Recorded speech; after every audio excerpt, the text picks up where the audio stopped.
ਅੱਜ ਦੇ ਦੀਵਾਨ ਦੇ ਵਿੱਚ ਸਾਡੇ ਕੋਲ ਸਾਡੇ ਬਹੁਤ ਹੀ ਸਤਿਕਾਰਯੋਗ ਡਾਕਟਰ ਐਸ ਜੀ ਹਾਜ਼ਰੀ ਭਰ ਰਹੇ ਨੇ। ਡਾਕਟਰ ਸਾਹਿਬ ਅੰਮ੍ਰਿਤਸਰ ਤੋਂ, ਬੇਸਿਕਲੀ ਜੀ ਅੰਮ੍ਰਿਤਸਰ ਹੀ ਇਹਨਾਂ ਦਾ ਜਨਮ ਹੋਇਆ ਹੈ। ਗੁਰੂ ਨਾਨਕ ਦੇਵ ਯੂਨੀਵਰਸਿਟੀ ਦੇ ਵਿੱਚ ਹੈਡ ਆਫ ਡਿਪਾਰਟਮੈਂਟ ਰਹੇ ਨੇ ਜੀ ਫਿਜ਼ਿਕਸ ਦੇ ਵਿੱਚ। ਬਹੁਤ ਹੀ ਨੌਜਵਾਨਾਂ ਨੇ ਇਹਨਾਂ ਦੇ ਕੋਲੋਂ ਡਿਗਰੀਆਂ ਹਾਸਲ ਕੀਤੀਆਂ ਨੇ, ਬਹੁਤ ਹੀ ਸੰਸਥਾਵਾਂ ਦੇ ਨਾਲ ਜੁੜੇ ਹੋਏ ਅੱਜ ਇਸ ਵੇਲੇ ਸਾਡੇ ਮੁੱਖ ਮਹਿਮਾਨ ਨੇ, ਸਾਡੇ ਅਜ਼ੀਜ਼ ਨੇ। ਸਾਡੇ ਕੋਲ ਆਪਣੇ ਇਹ ਬਹੁਤ ਹੀ ਹੋਣਹਾਰ ਬੱਚਿਆਂ ਦੇ ਕੋਲ ਇੱਥੇ ਕੈਲਗਰੀ ਦੇ ਵਿੱਚ ਰਹਿ ਰਹੇ ਨੇ।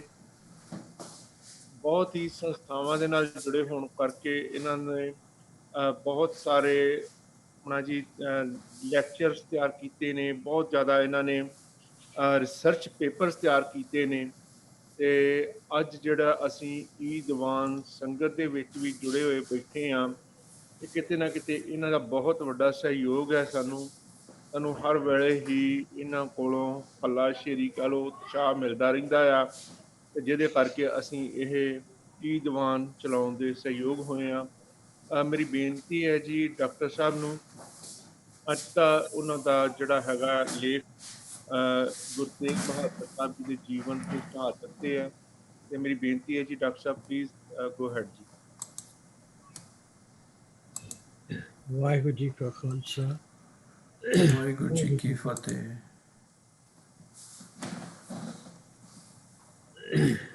ਆਓ ਅੱਜ ਅਸੀਂ ਪਹਿਲੇ ਮਹਾਨ ਸ਼ਹਾਦਤ ਦੇਣ ਵਾਲੇ ਨੌਵੇਂ ਪਾਤਸ਼ਾਹ ਦੀ ਸਤਿਕਾਰ ਵਿੱਚ ਆਪਣਾ ਸਿਰ ਨਵਾ ਕੇ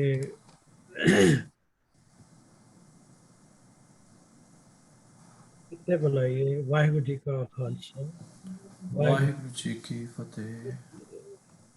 ਸਤਿਕਾਰਯੋਗ ਸਾਧ ਸੰਗਤ ਜੀਓ,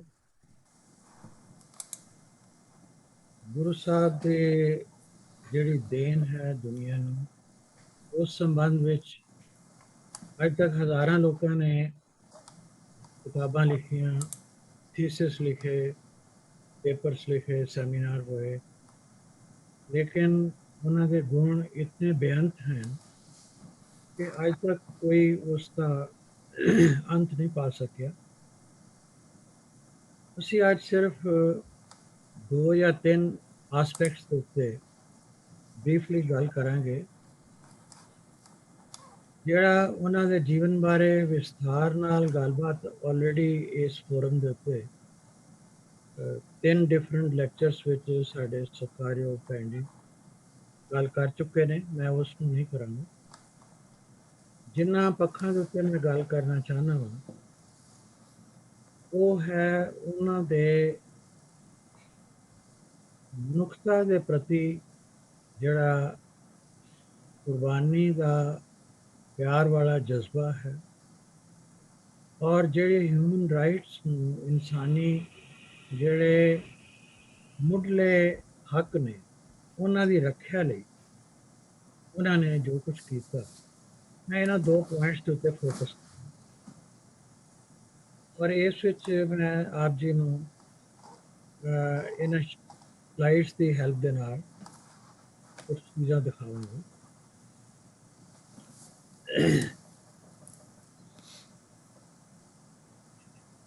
ਟੌਪਿਕ ਜਿਹੜਾ ਹੈ ਉਹ ਹੈ ਸਪਿਰਿਚੁਅਲ ਐਮਪੈਥੀ,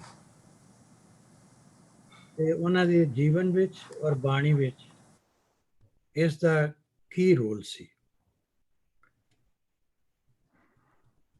ਰਾਜੇ ਅੱਗੇ ਨਹੀਂ ਜਾ ਰਿਹਾ, ਇਸ ਨੂੰ ਅੱਗੇ ਮੂਵ ਕਰੋ। ਔਰ ਤੇ ਬੱਚਿਆਂ ਦੇ ਐਂਗਲ ਤੋਂ ਮੈਂ ਇਹ ਗੱਲ ਥੋੜੀ ਜਿਹੀ ਐਕਸਪਲੇਨ ਕਰਨਾ ਚਾਹੁੰਦਾ। ਆਮ ਤੌਰ ਤੇ ਅਸੀਂ ਇੱਕ ਵਰਡ ਯੂਜ਼ ਕਰਦੇ ਹਾਂ ਪੰਜਾਬੀ ਅੰਦਰ, ਸਿੰਪਥੀ। ਸਿੰਪਥੀ ਉਹ ਚੀਜ਼ ਹੈ ਜਿਸ ਵਿੱਚ ਕਿ ਸਾਡੀ ਕੋਈ ਜ਼ਿਆਦਾ ਇਨਵੋਲਵਮੈਂਟ ਨਹੀਂ ਹੁੰਦੀ। ਸਾਨੂੰ ਪਤਾ ਲੱਗਦਾ ਹੈ ਕਿ ਕਿਸੇ ਦੇਸ਼ ਦੇ ਵਿੱਚ ਇੰਨੇ ਲੋਕ ਬਿਮਾਰੀ ਕਰਕੇ ਜਾਂ ਐਕਸੀਡੈਂਟ ਕਰਕੇ ਜਾਂ ਕਿਸੇ ਵਜ੍ਹਾ ਕਰਕੇ ਪ੍ਰਭਾਵਿਤ ਹੋ ਗਏ, ਸਾਨੂੰ ਉਹਨਾਂ ਨਾਲ ਹਮਦਰਦੀ ਹੁੰਦੀ ਹੈ, ਪਰ ਅਸੀਂ ਕਿਸੇ ਤਰ੍ਹਾਂ ਉਸ ਵਿੱਚ ਇਨਵੋਲਵ ਨਹੀਂ ਹੁੰਦੇ।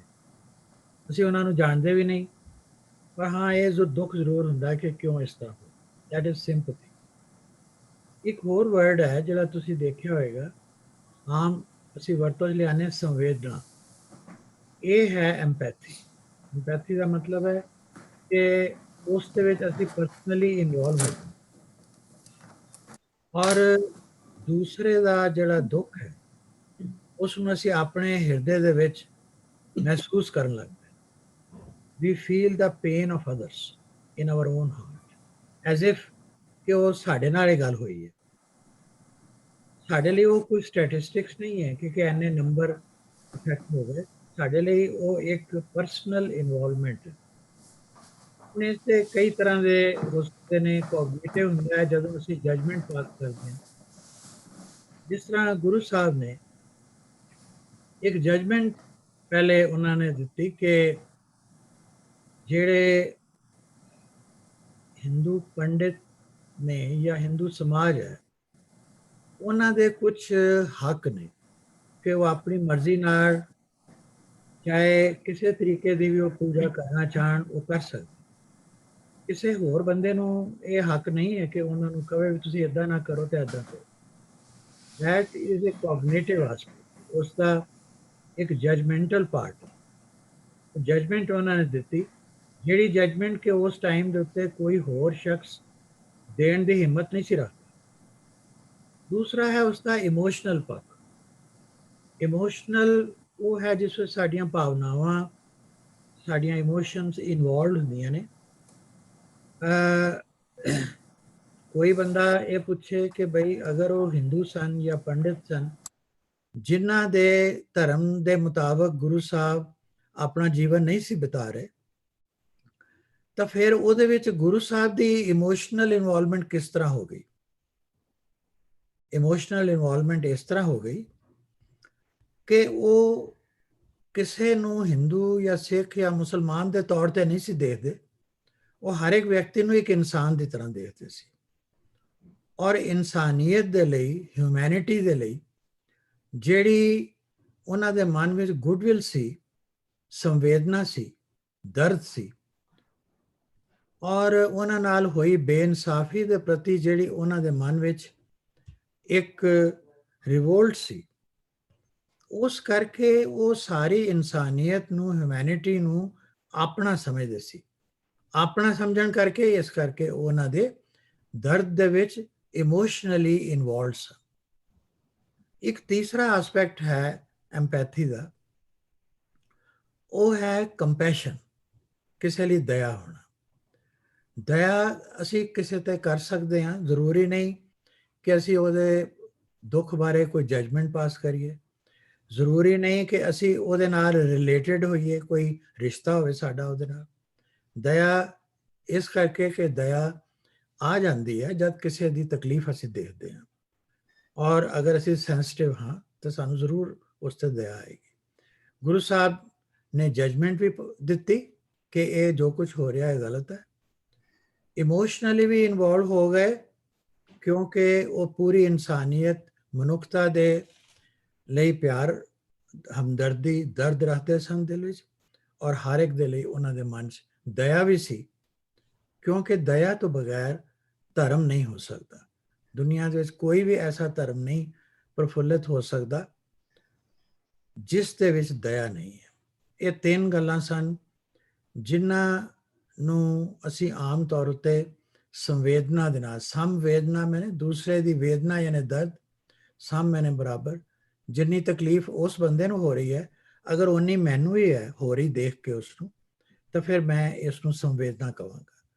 ਅਗਰ ਮੈਨੂੰ ਮੁਸ਼ਕਲ ਹੈ ਤਾਂ ਮੇਰੀ ਤਕਲੀਫ ਨੂੰ ਦੇਖ ਕੇ ਅਗਰ ਤੁਹਾਡੇ ਮਨ 'ਚ ਵੀ ਦਰਦ ਪੈਦਾ ਹੋ ਰਿਹਾ, ਇਹ ਸੰਵੇਦਨਾ ਹੈ। ਔਰ ਇਹ ਉਸ ਦੇ ਤਿੰਨ ਪੱਖ ਸਨ ਜਿਨ੍ਹਾਂ ਪੱਖਾਂ ਕਰਕੇ ਗੁਰੂ ਸਾਹਿਬ, ਜਿਹੜੇ ਕਸ਼ਮੀਰੀ ਪੰਡਿਤ ਉਹਨਾਂ ਦੇ ਪਾਸ ਆਏ, ਉਹਨਾਂ ਦੀ ਤਕਲੀਫ ਸੁਣ ਕੇ, ਉਹਨਾਂ ਦਾ ਦਰਦ ਸੁਣ ਕੇ ਉਸ ਵਿੱਚ ਖੁਦ ਇਨਵੋਲਵ ਹੋ ਗਏ। ਵਰਨਾ ਅਗਰ ਕੋਈ ਹੋਰ ਬੰਦਾ ਹੁੰਦਾ, ਸਧਾਰਨ ਸੰਤ ਮਹਾਤਮਾ ਵੀ ਭਾਵੇਂ ਹੁੰਦਾ, ਉਹ ਵੀ ਕਹਿੰਦਾ ਕਿ ਭਾਈ ਇਹ ਤੁਹਾਡਾ ਆਪਣਾ ਪਰਸਨਲ ਮਾਮਲਾ ਹੈ, ਮੈਂ ਇਸ ਵਿੱਚ ਕੀ ਕਰ ਸਕਦਾ ਹਾਂ, ਤੁਸੀਂ ਜਾ ਕੇ ਨਜਿੱਠੋ ਇਸ ਨੂੰ, ਇਹ ਤੁਹਾਡਾ ਕੰਮ ਹੈ, ਇਟ ਇਜ਼ ਯੋਰ ਬੇਬੀ। लेकिन गुरु साहब ने इस तरह नहीं किया। और एक जड़ा इन्हां तिन्नां चीज़ां तो उपरला पक्ष है वो ये है कि वो इन्वॉल्व कोई दुनियावी किसी गेन करके वास्ते नहीं होए, वो एक स्पिरिचुअल एंगल तो इन्वॉल्व होए। उन्हां दी जिहड़ी एम्पैथी सी, जिहड़ी गुडविल सी, संवेदना सी, वो एक स्पिरिचुअल लेवल ते सी। और ਅਸੀਂ ਅੱਜ ਉਹ ਸਪਿਰਿਚੁਅਲ ਲੈਵਲ ਦੀ ਗੱਲ ਕਰਾਂਗੇ ਜਿਸ ਵਿੱਚ ਕਿ ਉਹਨਾਂ ਨੇ ਉਹਨਾਂ ਪੰਡਿਤਸ ਨੂੰ ਜਿਹੜੇ ਉਹਨਾਂ ਦੇ ਪਾਸ ਆਏ ਉਹਨਾਂ ਨੂੰ ਐਟਿਊਨ ਕੀਤਾ ਉਸ ਪਰਮਾਤਮਾ ਦੇ ਨਾਲ, ਉਸ ਯੂਨੀਵਰਸਲ ਪਾਵਰ ਦੇ ਨਾਲ, ਜਿਸ ਦਾ ਕਿ ਅਸੀਂ ਸਾਰੇ ਇੱਕ ਇੰਟੀਗਰਲ ਇੱਕ ਹਿੱਸਾ ਵਾ। ਮੈਂ ਇਸ ਨੂੰ ਆਪਣੇ ਗੱਲਬਾਤ ਨੂੰ ਫੋਕਸ ਇਹਨਾਂ 6 ਪੁਆਇੰਟਸ ਤੇ ਕੀਤਾ। ਪਹਿਲੀ ਗੱਲ, ਗੁਰੂ ਸਾਹਿਬ ਦੀ ਜਿਹੜੀ ਸ਼ਹੀਦੀ ਸੀ ਉਹ 1675 ਵਿੱਚ ਹੋਈ ਔਰ ਜਿੱਦਾਂ ਕਿ ਮੈਂ ਹੁਣੇ ਕਿਹਾ ਉਹਨਾਂ ਦਾ ਕੋਈ ਉਸ ਵਿੱਚ ਪਰਸਨਲ ਕੋਈ ਗੇਨ ਨਹੀਂ ਸੀ ਔਰ ਉਹ protection of the human rights ਵਾਸਤੇ ਸੀ, ਜਿਸ ਦਾ ਕਿ ਉਸ ਵਕਤ ਅਜੇ ਦੁਨੀਆ ਦੇ ਵਿੱਚ ਲੋਕਾਂ ਦੇ ਵਿੱਚ ਕੋਈ ਕਨਸੈਪਟ ਹੀ ਨਹੀਂ ਸੀ। ਸਭ ਤੋਂ ਪਹਿਲੀ ਵਾਰੀ ਕਨਸੈਪਟ ਆਫ ਹਿਊਮਨ ਰਾਈਟਸ ਜਿਹੜੀ ਹੈ ਉਹ ਇਮਰਜ ਹੋਈ, ਇਹ ਮੇਰਾ ਦੂਸਰਾ ਪੁਆਇੰਟ ਹੈ, ਇਨ ਯੂਰਪ। ਯੂਰਪ ਵਿੱਚ ਵੀ ਪਾਰਟਿਕੂਲਰਲੀ ਫਰਾਂਸ ਦੇ ਵਿੱਚ, ਜਿੱਥੇ ਲੋਕਾਂ ਦੇ ਨਾਲ ਬਹੁਤ ਬਦਸਲੂਕੀਆਂ ਹੋਈਆਂ ਧਾਰਮਿਕ ਲੈਵਲ ਤੇ, ਸੋਸ਼ਲ ਲੈਵਲ ਤੇ, ਪੋਲੀਟੀਕਲ ਲੈਵਲ ਤੇ, ਔਰ ਉਸ ਜ਼ੁਲਮ ਦੇ ਖਿਲਾਫ ਉੱਥੇ ਇੱਕ ਬੜੀ ਵੱਡੀ ਆਵਾਜ਼ ਉੱਠੀ 1790 ਵਿੱਚ। ਇਹ ਤਕਰੀਬਨ 10 ਸਾਲ ਉਹ ਸੰਘਰਸ਼ ਚੱਲਿਆ ਔਰ ਉਸ ਦਾ ਨਾਂ ਅੱਜ ਤੁਸੀਂ ਜਾਣਦੇ ਹੋ, that is called French revolution. ਉਸ ਫ੍ਰੈਂਚ ਰੈਵੋਲੂਸ਼ਨ ਚੋਂ ਹਿਊਮਨ ਰਾਈਟਸ ਦੀ ਕਨਸੈਪਟ ਇਮਰਜ ਕੀਤੀ। ਪਰ ਇਹਨਾਂ ਨੂੰ ਮੈਂ ਹਾਈਲਾਈਟ ਇਸ ਲਈ ਕਰ ਰਿਹਾ ਕਿ ਤਕਰੀਬਨ 100-125 ਸਾਲ ਪਹਿਲੇ ਗੁਰੂ ਸਾਹਿਬ ਨੇ ਹਿਊਮਨ ਰਾਈਟਸ ਦੇ ਵਾਸਤੇ ਆਪਣੇ ਜੀਵਨ ਦੀ ਕੁਰਬਾਨੀ ਦਿੱਤੀ। ਫ੍ਰੈਂਚ ਰੈਵੋਲੂਸ਼ਨ ਔਰ ਕਨਸੈਪਟ ਆਫ ਹਿਊਮਨ ਰਾਈਟਸ ਬਾਅਦ ਚ ਆਈ, 100 ਸਾਲ ਤੋਂ ਵੀ ਜ਼ਿਆਦਾ ਟਾਈਮ ਪਾ ਕੇ। ਤੀਸਰਾ ਪੁਆਇੰਟ ਜਿਹੜਾ ਮੈਂ ਡਿਸਕਸ ਕਰਨਾ ਚਾਹੁੰਦਾ ਉਹ ਇਹ ਹੈ ਕਿ ਫ੍ਰੈਂਚ ਰੈਵੋਲੂਸ਼ਨ ਤੋਂ ਵੀ ਤਕਰੀਬਨ 150 ਸਾਲ ਬਾਅਦ, ਜਿਸ ਵੇਲੇ ਦੁਨੀਆ ਤੇ 2 ਵੱਡੀਆਂ ਜੰਗਾਂ ਲੱਗ ਚੁੱਕੀਆਂ ਸਨ, ਲੱਖਾਂ ਇਨਸਾਨ ਬੇਮਤਲਬ ਮਾਰੇ ਜਾ ਚੁੱਕੇ ਸਨ, ਉਸ ਵਕਤ ਯੂਨਾਈਟਿਡ ਨੇਸ਼ਨਸ ਨੇ ਇੱਕ 30 ਯਾਨੀ ਨੁਕਾਤੀ ਜਾਂ ਕਹੋ ਕਿ 30 ਪੁਆਇੰਟ ਇੱਕ ਹਿਊਮਨ ਰਾਈਟਸ ਦਾ ਚਾਰਟਰ ਤਿਆਰ ਕੀਤਾ। ਉਹ ਅੱਜ ਦੁਨੀਆ ਦੇ 200 ਤੋਂ ਜ਼ਿਆਦਾ ਮੁਲਕ ਉਸ ਦੇ ਸਿਗਨੇਟਰੀਜ਼ ਨੇ, ਉਸ ਨੂੰ ਅਸੂਲਨ ਮੰਨਦੇ ਨੇ। ਕੋਈ ਕਰਦਾ ਜਾਂ ਨਹੀਂ ਕਰਦਾ ਉਹ ਇੱਕ ਅਲੱਗ ਗੱਲ ਹੈ, ਅਸੀਂ ਉੱਧਰ ਨਹੀਂ ਜਾ ਸਕਦੇ, ਪਰ ਹੈ। ਹੁਣ ਚੌਥੀ ਗੱਲ ਜਿਹੜੀ ਮੈਂ ਕਰਨਾ ਚਾਹੁੰਦਾ ਉਹ ਇਹ ਹੈ ਕਿ ਸਾਡੇ ਬੜੇ ਸਾਲਾਂ ਤੋਂ ਮੈਂ ਇਹ ਗੱਲ ਸੁਣੀ ਹੈ ਕਿ ਗੁਰੂ ਸਾਹਿਬ ਦੀ ਬਾਣੀ ਦੇ ਵਿੱਚ ਤਿਆਗ ਹੈ, ਡਿਟੈਚਮੈਂਟ ਹੈ, ਵੈਰਾਗ ਹੈ। ਕਈ ਵਾਰੀ ਕਈ ਸਟੇਜਸ ਤੋਂ ਮੈਂ ਇੱਦਾਂ ਦੀ ਵੀ ਗੱਲ ਸੁਣੀ ਕਿ ਕਈ ਲੋਕ ਇਸ ਨੂੰ ਇੱਦਾਂ ਵੀ ਕਹਿੰਦੇ ਨੇ ਕਿ ਜੀ ਸ਼ਾਇਦ ਇਹ ਇੱਕ ਨੈਗੇਟਿਵ ਆਈਡੀਆ ਹੈ। ਮੈਂ ਇਸ ਨਾਲ ਸਹਿਮਤ ਨਹੀਂ ਔਰ ਮੈਂ ਅੱਜ ਸਾਬਤ ਕਰਾਂਗਾ ਕਿ ਇਸ ਡਿਟੈਚਮੈਂਟ ਦਾ ਕੀ ਮਤਲਬ ਹੈ। ਅਗਲਾ ਪੁਆਇੰਟ ਜਿਹੜਾ ਮੇਰੇ ਮਾਈਂਡ 'ਚ ਹੈ ਇਸ ਡਿਸਕਸ਼ਨ ਦੇ ਅੰਡਰ, ਉਹ ਇਹ ਹੈ ਕਿ ਡਿਟੈਚਮੈਂਟ ਜਿਹੜੀ ਹੈ ਉਹ ਪੈਸਿਮਿਸਟਿਕ ਨਹੀਂ ਹੈ। It is an optimistic detachment. And how it's an optimistic detachment, I'll try to prove that. And lastly, मैं एक गल ते जिक्र करना चाहांगा कि जिस एम्पैथी की मैं शुरू गल की है, वो एम्पैथी क्यों जरूरी है। अगर साडे अंदर किसी का दर्द महसूस करने की कैपेबिलिटी नहीं है तो फिर असी डिटैच नहीं हो सकते, और अगर डिटैच नहीं हो सकते तो असी कुछ भी लाइफ विच वर्थवाइल गेन नहीं कर सकते। ਇਸ ਸਲਾਈਡ 'ਚ ਮੈਂ ਪਹਿਲਾ ਪੁਆਇੰਟ ਲਿਆ ਕਿ ਗੁਰੂ ਸਾਹਿਬ ਦੀ ਜਿਹੜੀ ਸ਼ਹਾਦਤ ਸੀ, ਉਹ ਜਿਵੇਂ ਮੈਂ ਹੁਣੇ ਕਿਹਾ, ਉਹ ਕਿਸੇ ਵੈਲਥ ਗੇਨ ਕਰਨ ਲਈ, ਕੋਈ ਟੈਰੀਟਰੀ ਦੇ ਉੱਤੇ ਕਬਜ਼ਾ ਕਰਨ ਲਈ, ਜਾਂ ਕਿਸੇ ਹੋਰ ਕੋਈ ਪੋਲੀਟੀਕਲ ਜਾਂ ਸੋਸ਼ਲ ਸਟੇਟਸ ਲਈ, ਕਿਸੇ ਪਰਸਨਲ ਗੇਨ ਵਾਸਤੇ ਨਹੀਂ ਸੀ। That was for the protection of human rights. ਪਰ ਇਹ ਗੱਲ ਜਿਹੜੀ ਹੈ, ਇਹ ਗੁਰੂ ਤੇਗ ਬਹਾਦਰ ਸਾਹਿਬ ਤੋਂ ਪਹਿਲੇ ਗੁਰੂ ਅਰਜਨ ਦੇਵ ਜੀ ਮਹਾਰਾਜ ਨੇ ਵੀ ਇਸੇ ਲਾਈਨ ਦੇ ਉੱਤੇ ਹੀ, ਇਸੇ ਵਿਚਾਰਧਾਰਾ ਦੇ ਅਨੁਸਾਰ ਹੀ ਉਹਨਾਂ ਨੇ ਸ਼ਹਾਦਤ ਦਿੱਤੀ ਸੀ, ਕਿਉਂਕਿ ਉਸ ਵਕਤ ਸਿੱਖਾਂ ਨੂੰ ਆਪਣਾ ਧਰਮ ਫੋਲੋ ਕਰਨ ਦੀ ਇਜਾਜ਼ਤ ਜਹਾਂਗੀਰ ਵੱਲੋਂ ਨਹੀਂ ਸੀ।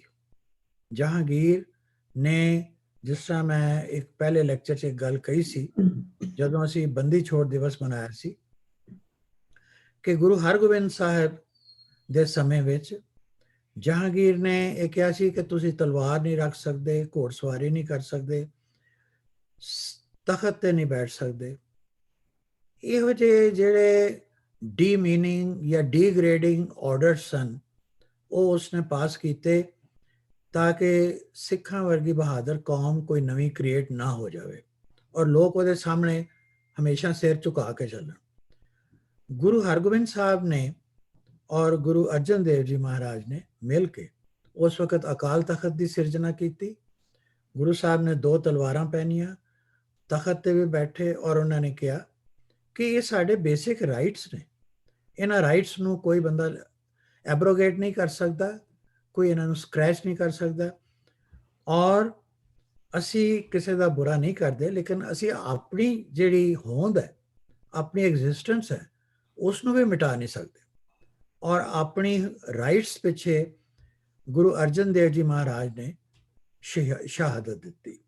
ਉਸ ਤੋਂ ਬਾਅਦ ਗੁਰੂ ਹਰਗੋਬਿੰਦ ਸਾਹਿਬ ਜੀ ਦੀ ਵਾਰੀ ਜਦੋਂ ਆਈ, ਉਹ ਗੁਰੂ ਗੱਦੀ ਤੇ ਬੈਠੇ, ਉਹਨਾਂ ਦੇ ਸੁਪੁੱਤਰ ਸਨ ਗੁਰੂ ਅਰਜਨ ਦੇਵ ਜੀ ਦੇ।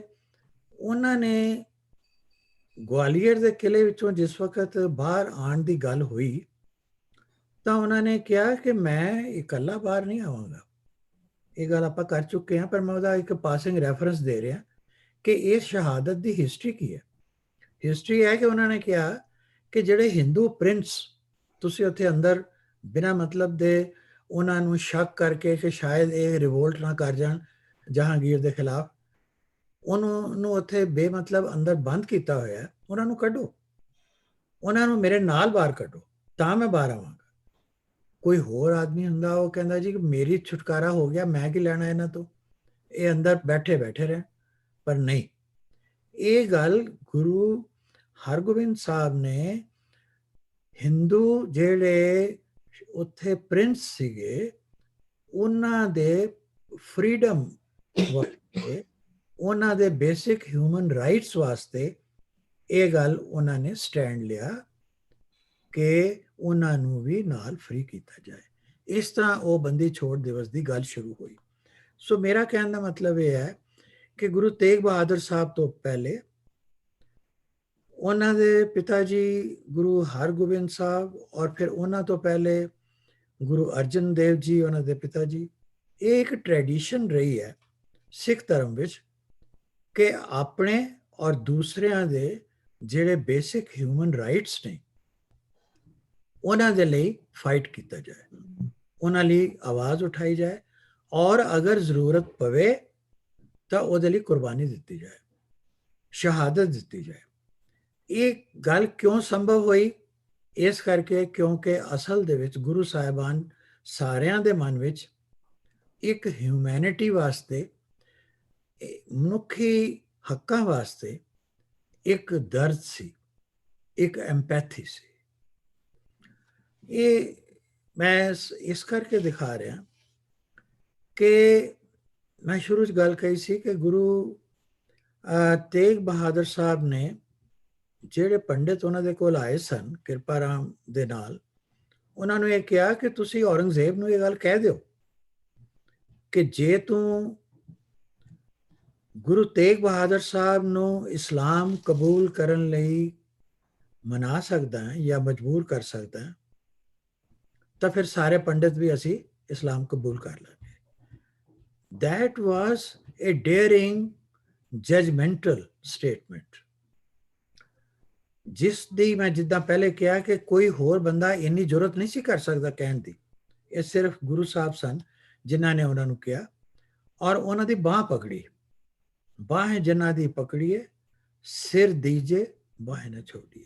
ਇਹ ਗੱਲ ਗੁਰੂ ਤੇਗ ਬਹਾਦਰ ਸਾਹਿਬ ਨੇ ਕਹੀ ਕਿ ਮੈਂ ਇਹਨਾਂ ਮਜ਼ਲੂਮਾਂ ਦੀ ਜਿਨ੍ਹਾਂ ਤੇ ਜ਼ੁਲਮ ਹੋ ਰਿਹਾ ਹੈ, ਜਿਨ੍ਹਾਂ ਦੇ ਨਾਲ ਬੇਇਨਸਾਫੀ ਹੋ ਰਹੀ ਹੈ, ਬਾਹ ਪਕੜੀ ਹੈ, ਮੈਂ ਆਪਣਾ ਸੀਸ ਦੇ ਦਿਆਂਗਾ, ਇਹਨਾਂ ਦੀ ਬਾਹ ਨਹੀਂ ਛੱਡਾਂਗਾ। ਹੁਣ ਆ ਜੋ ਗੁਰੂ ਅਰਜਨ ਦੇਵ ਜੀ ਔਰ ਗੁਰੂ ਹਰਗੋਬਿੰਦ ਸਾਹਿਬ ਤੋਂ ਬਾਅਦ ਗੁਰੂ ਤੇਗ ਬਹਾਦਰ ਸਾਹਿਬ 1675 ਵਿੱਚ ਜਦ ਉਹਨਾਂ ਦੀ ਸ਼ਹਾਦਤ ਹੁੰਦੀ ਹੈ ਤਾਂ ਉਹ ਮੈਂ ਜਿਸ ਤਰ੍ਹਾਂ ਪਹਿਲੇ ਕਿਹਾ ਉਹਨਾਂ ਨੇ ਕਿਸੇ ਆਪਣੇ ਪਰਸਨਲ ਗੇਨ ਵਾਸਤੇ ਕੁਝ ਨਹੀਂ ਕੀਤਾ। ਇਟ ਵਾਸ ਫॉर ਅਦਰਸ ਕਾਜ਼। ਔਰ ਅਦਰਸ ਦਾ ਕਾਜ਼ ਕੀ ਸੀ? ਉਹਨਾਂ ਦੇ ਬੇਸਿਕ ਹਿਊਮਨ ਰਾਈਟਸ ਦੀ ਪ੍ਰੋਟੈਕਸ਼ਨ। ਪਰ ਇਹ ਗੱਲ ਇੱਥੇ ਖਤਮ ਨਹੀਂ ਹੋਈ, ਉਸ ਤੋਂ ਅੱਗੇ ਵੀ ਚੱਲੀ। ਅੱਗੇ ਉਹਨਾਂ ਦੇ ਪਰਿਵਾਰ ਵਿੱਚ ਸਾਹਿਬ ਸ੍ਰੀ ਗੁਰੂ ਗੋਬਿੰਦ ਸਿੰਘ ਜੀ ਮਹਾਰਾਜ, ਉਹਨਾਂ ਦੇ ਸਤਿਕਾਰਯੋਗ ਮਾਤਾ ਜੀ ਗੁਜਰੀ ਜੀ ਔਰ ਉਹਨਾਂ ਦੇ 4 ਸਾਹਿਬਜ਼ਾਦੇ, ਉਹਨਾਂ ਨੇ ਵੀ ਐਸੇ ਮਹੀਨੇ ਦਸੰਬਰ ਦੇ ਮਹੀਨੇ ਵਿੱਚ ਸ਼ਹਾਦਤਾਂ ਦਿੱਤੀਆਂ, ਕੁਰਬਾਨੀਆਂ ਕੀਤੀਆਂ। ਐਸੀਆਂ ਕੁਰਬਾਨੀਆਂ ਜਿਹੜੀ ਦੁਨੀਆ ਦੇ ਤਖਤੇ ਤੇ ਅੱਜ ਤੱਕ ਨਾ ਪਹਿਲੇ ਕਦੀ ਕਿਸੇ ਨੇ ਦਿੱਤੀਆਂ ਨੇ, ਨਾ ਕੋਈ ਅੱਗੇ ਦੇ ਸਕੇਗਾ। ਲਾਸਾਨੀ ਔਰ ਜਿਨ੍ਹਾਂ ਦੇ ਅੱਗੇ ਸਾਰੀ ਦੁਨੀਆ ਦਾ ਸਿਰ ਝੁਕਦਾ ਹੈ। ਜਿਹੜੇ ਉਹਨਾਂ ਦੇ ਨਹੀਂ ਮੰਨਣ ਵਾਲੇ ਅੱਜ ਉਹ ਵੀ ਇਹ ਕਹਿੰਦੇ ਨੇ ਕਿ ਅਗਰ ਇਹ ਕੁਰਬਾਨੀਆਂ ਨਾ ਹੋਈਆਂ ਹੁੰਦੀਆਂ, ਇਹ ਸ਼ਹਾਦਤਾਂ ਨਾ ਹੁੰਦੀਆਂ, ਅੱਜ ਦੁਨੀਆ ਜਿੱਥੇ ਖੜੀ ਹੈ ਉੱਥੇ ਨਾ ਹੁੰਦੀ। ਔਰ ਉਹਨਾਂ ਨੇ ਵੀ ਜਿਹੜੀ ਸ਼ਹਾਦਤਾਂ ਦਿੱਤੀਆਂ ਉਹ ਇੱਕ ਬੇਸਿਕ ਹਿਊਮਨ ਰਾਈਟਸ ਸਾਡੇ ਸਾਰਿਆਂ ਦੇ, ਸਿੱਖਾਂ ਦੇ ਨਹੀਂ, ਹਿੰਦੂਆਂ ਦੇ ਨਹੀਂ, ਬਲਕਿ ਸਾਰੀ ਇਨਸਾਨੀਅਤ ਦੇ, ਪੂਰੀ ਹਿਊਮੈਨਿਟੀ ਦੇ ਰਾਈਟਸ ਲਈ ਉਹਨਾਂ ਨੇ ਆਪਣਾ ਬਲੀਦਾਨ ਦਿੱਤਾ। ਇਸ ਬਲੀਦਾਨ ਦੇ ਬਾਰੇ ਵਿੱਚ ਗੁਰੂ ਗੋਬਿੰਦ ਸਿੰਘ ਜੀ ਨੇ 9 ਸਾਲ ਦੀ ਉਮਰ ਦੇ ਵਿੱਚ ਜਿਸ ਵਕਤ ਇਹ ਪੰਡਿਤ ਆਏ, ਉਸ ਵਕਤ ਖੁਦ ਉਹਨਾਂ ਨੂੰ ਪ੍ਰੇਰਣਾ ਦਿੱਤੀ। ਕੋਈ ਵੀ ਬੇਟਾ ਇਹ ਕਦੀ ਨਹੀਂ ਚਾਹੇਗਾ ਕਿ ਉਹ ਆਪਣੇ ਪਿਤਾ ਦੀ ਬਲੀਦਾਨ ਦੇ ਦੇਵੇ ਜਦਕਿ ਉਹ ਖੁਦ ਇੱਕ ਛੋਟਾ ਬੱਚਾ ਹੈ। ਔਰ ਕੋਈ ਪਿਤਾ ਇਹ ਨਹੀਂ ਚਾਹੇਗਾ ਕਿ ਉਹ ਜਿੱਥੇ ਦਿੱਲੀ ਜਦ ਖੁਦ ਗਏ, ਆਪਣੀ ਮਰਜ਼ੀ ਨਾਲ ਗਏ ਨੇ, ਕੋਈ ਉਹਨਾਂ ਨੂੰ ਉੱਥੋਂ ਫੜ ਕੇ ਨਹੀਂ ਲੈ ਕੇ ਗਿਆ ਜਾਂ ਕੋਈ ਕੰਪੈਲ ਨਹੀਂ ਕੀਤਾ।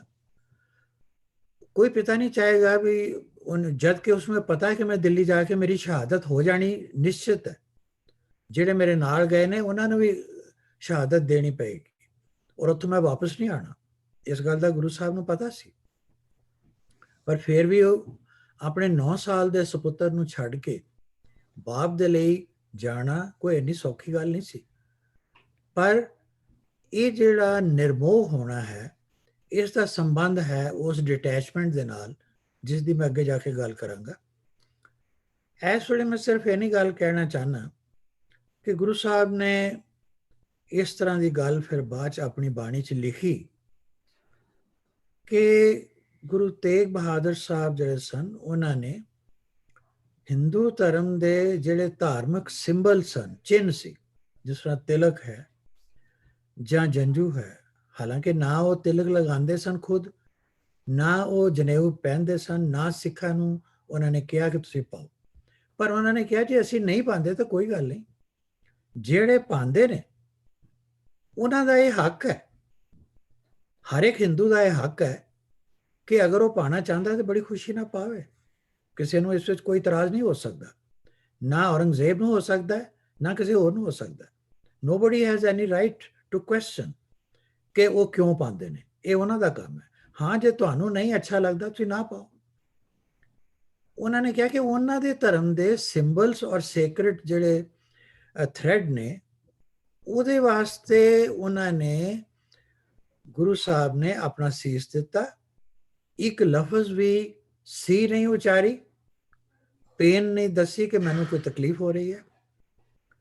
ਕੋਈ ਉਹਨਾਂ ਨੇ ਕੋਈ ਮਿਰਾਕਲ ਨਹੀਂ ਕੀਤਾ, ਜਿਸ ਤਰ੍ਹਾਂ ਕਿ ਉਸ ਵਕਤ ਦੇ ਵਿੱਚ ਲੋਕੀ ਸਾਧੂ ਮਹਾਤਮਾ ਜਾਂ ਇਹੋ ਜਿਹੇ ਲੋਕ ਪੀਰ ਪੈਗੰਬਰ ਕਰਦੇ ਸਨ ਆਪਣੇ ਬਚਾਅ ਵਾਸਤੇ, ਕੋਈ ਜਾਦੂ ਮੰਤਰ ਜਾਂ ਕੋਈ ਕਰਿਸ਼ਮਾ ਜਾਂ ਕੋਈ ਮਿਰਾਕਲ ਗੁਰੂ ਸਾਹਿਬ ਨੇ ਬਿਲਕੁਲ ਨਹੀਂ ਕੀਤਾ।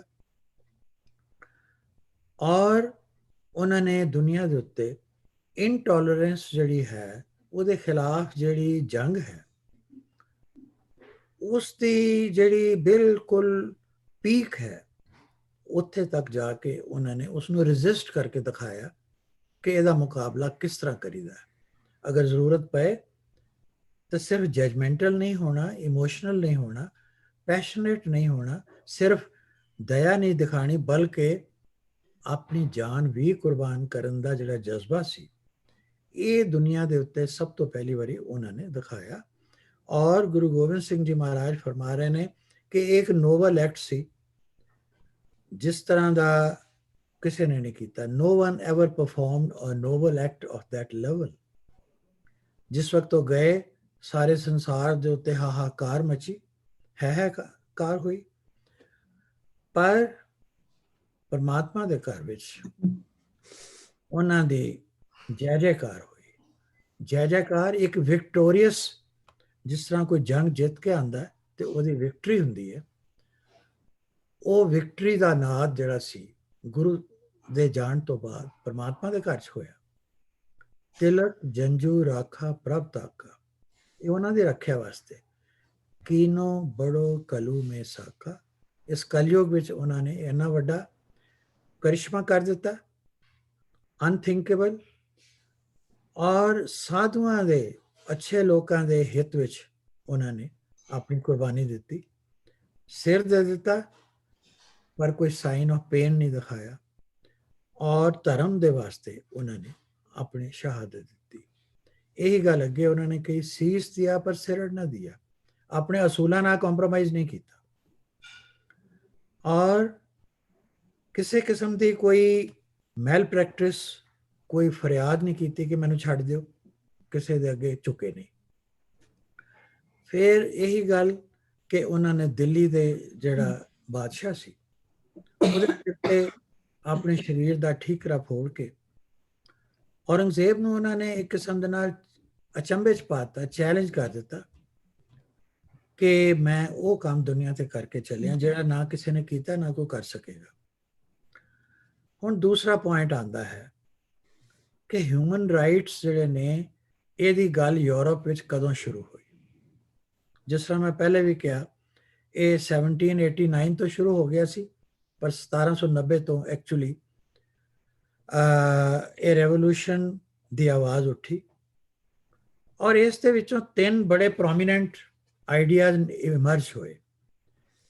ਇਹ ਸੀ first declaration of the human rights in Europe, France ਵਿੱਚ, ਜਿਸ ਵਿੱਚ ਆਇਆ concept of liberty, equality and fraternity. ਤੁਸੀਂ ਦੇਖੋ ਕਿ ਇਹ ਜਿਹੜੀਆਂ ਕਨਸੈਪਟਸ ਨੇ, ਇਹ ਗੁਰੂ ਨਾਨਕ ਦੇਵ ਜੀ ਦੇ ਸਮੇਂ ਤੋਂ 1469 'ਚ ਉਹਨਾਂ ਦਾ ਪ੍ਰਕਾਸ਼ ਹੁੰਦਾ ਹੈ, ਔਰ 1539 ਤੱਕ ਇਹ ਕਨਸੈਪਟਸ ਫ੍ਰੈਂਚ ਰੈਵੋਲੂਸ਼ਨ ਤੋਂ 200 ਸਾਲ ਪਹਿਲੇ ਆ ਚੁੱਕੀਆਂ ਸੀ, ਗੁਰੂ ਸਾਹਿਬ ਦੇ ਚੁੱਕੇ ਸਨ। ਲੇਕਿਨ ਯੂਰਪ ਦੇ ਵਿੱਚ, ਜਿਸ ਨੂੰ ਲੋਕੀ ਕਹਿੰਦੇ ਨੇ ਕਿ ਜੀ ਫ੍ਰੈਂਚ ਰੈਵੋਲੂਸ਼ਨ ਨੇ ਦੁਨੀਆ ਦੀ ਸੋਚ ਬਦਲੀ ਹੈ, ਉਸ ਟਰਨਿੰਗ ਪੁਆਇੰਟ ਆਫ ਹਿਸਟਰੀ ਤੋਂ ਪਹਿਲੇ ਸਿੱਖ ਗੁਰੂ ਸਾਹਿਬਾਨ ਨੇ ਇਸ ਦਾ ਡੈਕਲੇਰੇਸ਼ਨ ਕਰ ਚੁੱਕੇ ਸੀ, ਔਰ ਸਿਰਫ ਜ਼ਬਾਨੀ ਨਹੀਂ ਕਰਕੇ ਦਿਖਾ ਚੁੱਕੇ ਸੀ। ਉਸ ਟਾਈਮ ਦੇ ਉੱਤੇ ਜਿਹੜੇ 2 ਖਾਸ ਨਾਮ ਹੈ ਇਸ ਵਿੱਚ ਇਨਕਲੂਡ ਕੀਤੇ ਨੇ, ਉਸ ਦੇ ਵਿੱਚ ਸਨ, ਲੋਕੀ ਅੱਜ ਵੋਲਟੇਅਰ ਦਾ ਨਾਮ ਲੈਂਦੇ ਨੇ। ਦੂਸਰਾ ਹੈ ਇੱਕ ਸਵਿਸ, ਉਹ ਫ੍ਰੈਂਚ ਵੀ ਸੀ, ਸਵਿਸ ਫ੍ਰੈਂਚ, ਰੂਸੋ, ਜੈਨੇਵਾ ਦਾ ਰਹਿਣ ਵਾਲਾ ਸੀ। ਇਹਨਾਂ ਨੇ ਨਾ ਬਰਾਬਰੀ ਜਿਹੜੀ ਹੈ, ਇਨਇਕੁਐਲਿਟੀ, ਉਸ ਦੇ ਖਿਲਾਫ ਆਵਾਜ਼ ਉਠਾਈ ਸੀ। ਰਿਲੀਜੀਅਸ ਇਨਟੋਲਰੈਂਸ, ਜਿਹੜੀ ਕਿਸੇ ਨੂੰ ਬਰਦਾਸ਼ਤ ਨਹੀਂ ਕਰਨਾ ਦੂਜੇ ਧਰਮਾਂ ਨੂੰ, ਉਹਦੇ ਖਿਲਾਫ ਆਵਾਜ਼ ਕੀਤੀ। ਔਰ ਜਿਹੜੇ ਬਾਦਸ਼ਾਹ ਔਰ ਜਿਹੜੇ ਪ੍ਰੀਸਟਲੀ ਕਲਾਸ ਸੀ, ਪੁਜਾਰੀ ਕਲਾਸ ਸੀ, ਉਹਨਾਂ ਯੂਰਪ ਦੇ ਜਿਹੜੇ ਸਨ, ਉਹਨਾਂ ਦੀ ਜਿਹੜੀ ਮਿਲੀ ਭੁਗਤ ਦੇ ਨਾਲ ਉਹ ਰਲ ਮਿਲ ਕੇ ਗਰੀਬ ਲੋਕਾਂ ਨੂੰ ਕਿਸ ਤਰ੍ਹਾਂ ਲੁੱਟਦੇ ਸਨ, ਉਹਨਾਂ ਨੂੰ ਲਤਾੜਦੇ ਸਨ, ਉਹਨਾਂ ਤੇ ਜ਼ੁਲਮ ਕਰਦੇ ਸਨ, ਉਸ ਦੇ ਖਿਲਾਫ ਇਹਨਾਂ ਦੋ ਬੰਦਿਆਂ ਨੇ ਆਵਾਜ਼ ਉਠਾਈ। ਸੋ ਇਹ ਮੈਂ ਇੱਕ ਹਿਸਟੋਰੀਕਲ ਰੈਫਰੈਂਸ ਦੇ ਰਿਹਾ ਕਿ ਇਹਨਾਂ ਦੇ ਕਰਕੇ ਫ੍ਰੈਂਚ ਰੈਵੋਲੂਸ਼ਨ ਆਇਆ, ਜਿਸ ਵਿੱਚ ਦੁਨੀਆ 'ਚ ਸਭ ਤੋਂ ਪਹਿਲੇ ਲਿਬਰਟੀ, ਇਕੁਐਲਿਟੀ ਔਰ ਫਰੈਟਰਨਿਟੀ ਦਾ ਕਨਸੈਪਟ ਆਇਆ। ਪਰ ਨਾਲ ਦੀ ਨਾਲ ਮੈਂ at the caste of repetition ਇਹ ਕਹਿ ਰਿਹਾ ਕਿ 200 ਸਾਲ ਪਹਿਲੇ 100 ਸਾਲ ਪਹਿਲੇ ਸਿੱਖ ਗੁਰੂ ਸਾਹਿਬਾਨ ਨੇ ਇਹ ਆਵਾਜ਼ ਏਸ਼ੀਆ ਦੇ ਵਿੱਚ ਉਠਾਈ ਸੀ। ਔਰ ਇਸ ਤੋਂ ਅੱਗੇ ਮੈਂ ਹੁਣ ਇਹ ਦੱਸਣਾ ਚਾਹਾਂਗਾ ਕਿ ਬੇਸ਼ੱਕ 1790 ਔਰ 1800 ਦੇ ਵਿਚਕਾਰ ਫ੍ਰੈਂਚ ਰੈਵੋਲੂਸ਼ਨ ਆਇਆ ਔਰ ਵਾਲਟੇਰ, ਰੂਸੋ ਵਰਗਿਆਂ ਨੇ ਆਵਾਜ਼ ਉਠਾਈ, ਦੁਨੀਆ 'ਚ ਬਹੁਤ ਕੁਝ ਹੋਇਆ, ਫਿਰ ਵੀ 2 ਵਰਲਡ ਵਾਰਸ ਲੱਗੀਆਂ। 1914 ਤੋਂ 18 ਤੱਕ 4 ਸਾਲ ਇੱਕ ਜੰਗ ਚੱਲੀ, ਦੂਸਰੀ 1939 to 45 ਤੱਕ ਚੱਲੀ। ਸਪਟੈਂਬਰ ਨੂੰ ਮੈਂ ਅੰਡਰਲਾਈਨ ਇਸ ਲਈ ਕਰ ਰਿਹਾ ਕਿਉਂਕਿ ਉਸ ਤੋਂ ਇਮੀਡੀਏਟਲੀ ਬਾਅਦ ਦੁਨੀਆ ਦੇ ਉੱਤੇ ਇੰਨਾ ਹਾਹਾਕਾਰ ਮਚਿਆ ਕਿ ਦੇਖੋ, ਅਸੀਂ ਆਪਣੀ ਈਗੋ ਪਿੱਛੇ ਲੱਖਾਂ ਇਨਸਾਨ ਜਿਹੜੇ ਨੇ ਉਹਨਾਂ ਦੀ ਜ਼ਿੰਦਗੀ ਬਰਬਾਦ ਕਰ ਦਿੱਤੀ, ਉਹਨਾਂ ਨੂੰ ਕਤਲੇਆਮ ਹੋਇਆ, ਬਰਬਾਦੀ ਹੋਈ, ਗਰੀਬੀ ਵਧੀ, ਬਿਮਾਰੀਆਂ ਵਧੀਆਂ ਇਹਨਾਂ ਜੰਗਾਂ ਕਰਕੇ। ਤਾਂ ਉਸ ਦੁੱਖ ਦੇ ਵਿੱਚੋਂ ਇੱਕ ਵਰਲਡ ਵਾਈਡ ਆਵਾਜ਼ ਪੈਦਾ ਹੋਈ ਅਕਤੂਬਰ 1945 ਵਿੱਚ। ਯਾਨੀ ਸੈਪਟੈਂਬਰ ਵਿੱਚ ਉਹ ਸੈਕੰਡ ਵਰਲਡ ਵਾਰ ਖਤਮ ਹੁੰਦੀ ਹੈ, ਅਕਤੂਬਰ 45 ਦੇ ਵਿੱਚ ਇਹ ਆਵਾਜ਼ ਉੱਠਦੀ ਹੈ ਕਿ ਇੱਕ ਯੂਨਾਈਟਿਡ ਨੇਸ਼ਨਸ ਵਰਗੀ ਇੱਕ ਸੰਸਥਾ ਬਣਾਓ ਜਿਹੜੀ ਕਿ ਦੁਨੀਆ ਦੇ ਜਿਹੜੇ ਵਾਰਿੰਗ ਕੰਟਰੀਜ਼ ਨੇ, ਇੱਕ ਦੂਸਰੇ ਨਾਲ ਲੜਾਈ ਕਰ ਰਹੇ ਨੇ, ਉਹਨਾਂ ਨੂੰ ਰੋਕਣ, ਸਮਝਾਉਣ ਔਰ ਅਗਰ ਹੋ ਸਕੇ ਤਾਂ ਉਹਨਾਂ ਦਾ ਕੋਈ ਸਮਝੌਤਾ ਕਰਾ ਦੇਣ ਤਾਂ ਕਿ ਇਹ ਵਰਲਡ ਵਾਰਸ ਦੀ ਨੌਬਤ ਨਾ ਹੋਵੇ। ਪਰ ਉਹਨਾਂ ਦੇ ਨਾਲ ਦੀ ਨਾਲ ਇੱਕ ਹੋਰ ਉਹਨਾਂ ਦਾ ਪਰਪਸ ਸੀ, ਉਹ ਸੀ ਕਿ not only to keep peace in the world but the United Nations ਜਿਹੜੇ ਸਨ, ਉਹਨਾਂ ਦਾ ਪਰਪਸ ਇਹ ਵੀ ਸੀ ਜਿਸ ਨੂੰ ਉਹਨਾਂ ਨੇ ਡਿਕਲੇਅਰ ਕੀਤਾ, ਜਿਹੜੀ ਸਾਡੇ ਗੱਲਬਾਤ ਦੇ ਨਾਲ ਰਿਲੇਟਡ ਗੱਲ ਹੈ, ਉਹ ਇਹ ਹੈ ਕਿ ਉਹਨਾਂ ਨੇ ਇੱਕ charter of human rights prepare ਕੀਤਾ। ਇਹ ਚਾਰਟਰ ਆਫ ਹਿਊਮਨ ਰਾਈਟਸ ਐਸੇ ਮਹੀਨੇ, ਦਸੰਬਰ ਦਾ ਹੀ ਮਹੀਨਾ ਸੀ, 10 ਦਸੰਬਰ 1948, 10th of December 1948, ਇਹ UN ਜਨਰਲ ਅਸੈਂਬਲੀ ਨੇ ਪ੍ਰਿਪੇਅਰ ਕੀਤਾ ਔਰ ਪੈਰਿਸ ਦੇ ਵਿੱਚ ਇਸ ਨੂੰ ਜਾ ਕੇ ਪ੍ਰੋਕਲੇਮ ਕੀਤਾ, ਇਸ ਦੀ ਅਨਾਉਂਸਮੈਂਟ ਕੀਤੀ, ਕਿਉਂਕਿ ਫ੍ਰੈਂਚ ਰੈਵੋਲੂਸ਼ਨ ਜਿਹੜਾ ਸੀ ਉਹ ਫਰਾਂਸ ਤੋਂ ਸ਼ੁਰੂ ਹੋਇਆ ਸੀ। ਸੋ ਉਸ ਵਕਤ ਜਨਰਲ ਅਸੈਂਬਲੀ 'ਚ ਇਹ ਗੱਲ ਹੋਈ ਕਿ ਇਸ ਦਾ ਡੈਕਲੇਰੇਸ਼ਨ ਸੈਨ ਫਰਾਂਸਿਸਕੋ ਵਿੱਚ, ਜਿੱਥੇ UN ਦਾ ਹੈਡਕੁਆਟਰ, ਉੱਥੇ ਨਹੀਂ ਬਲਕਿ ਇਸ ਨੂੰ ਡਿਕਲੇਅਰ ਕੀਤਾ ਜਾਏ, ਪ੍ਰੋਕਲੇਮ ਕੀਤਾ ਜਾਏ in Paris where the French Revolution first took place। ਹੈਰਾਨੀ ਦੀ ਗੱਲ ਹੈ ਕਿ ਉਸ ਤੋਂ 200 ਸਾਲ ਪਹਿਲੇ ਹਿਊਮਨ ਰਾਈਟਸ ਦਾ ਡੈਕਲੇਰੇਸ਼ਨ 10 ਸਿੱਖ ਗੁਰੂ ਸਾਹਿਬਾਨ ਕਰ ਚੁੱਕੇ ਸੀ। ਹੁਣ ਮੈਂ ਅਗਲਾ ਪੁਆਇੰਟ ਲੈਣਾ ਹੈ ਕਿ ਗੁਰੂ ਸਾਹਿਬ ਦੀ ਬਾਣੀ ਦੇ ਵਿੱਚ ਜਿਹੜੀ ਡਿਟੈਚਮੈਂਟ ਦੀ ਜਾਂ ਵੈਰਾਗ ਦੀ ਗੱਲ ਹੈ, ਉਸ ਦੇ ਬਾਰੇ ਉਹਨਾਂ ਦੀ ਬਾਣੀ 'ਚੋਂ ਸਾਨੂੰ ਕੀ ਸਮਝ ਆਉਂਦੀ ਹੈ। ਇਸ ਵਿੱਚ ਮੈਂ ਆਪਣੇ ਕੋਲੋਂ ਕੋਈ ਗੱਲ ਨਹੀਂ ਕਹਿ ਸਕਦਾ ਕਿਉਂਕਿ ਸਾਡੀ ਮਨੁੱਖੀ ਜਿਹੜੀ ਸਮਝ ਹੈ ਉਹ ਬੜੀ ਲਿਮਿਟਿਡ ਹੈ। ਸਾਰਾ ਜਿਹੜੀ ਸਮਝ ਹੈ, ਗਿਆਨ ਹੈ, ਉਹ ਤਾਂ ਗੁਰਬਾਣੀ 'ਚੋਂ ਹੀ ਹੈ। ਆਓ ਉਸ ਨੂੰ ਦੇਖੀਏ ਕਿ 9ਵੇਂ ਗੁਰੂ ਸਾਹਿਬ ਜਿਹੜੇ ਨੇ ਉਹਨਾਂ ਦੇ ਸ਼ਲੋਕਾਂ ਵਿੱਚ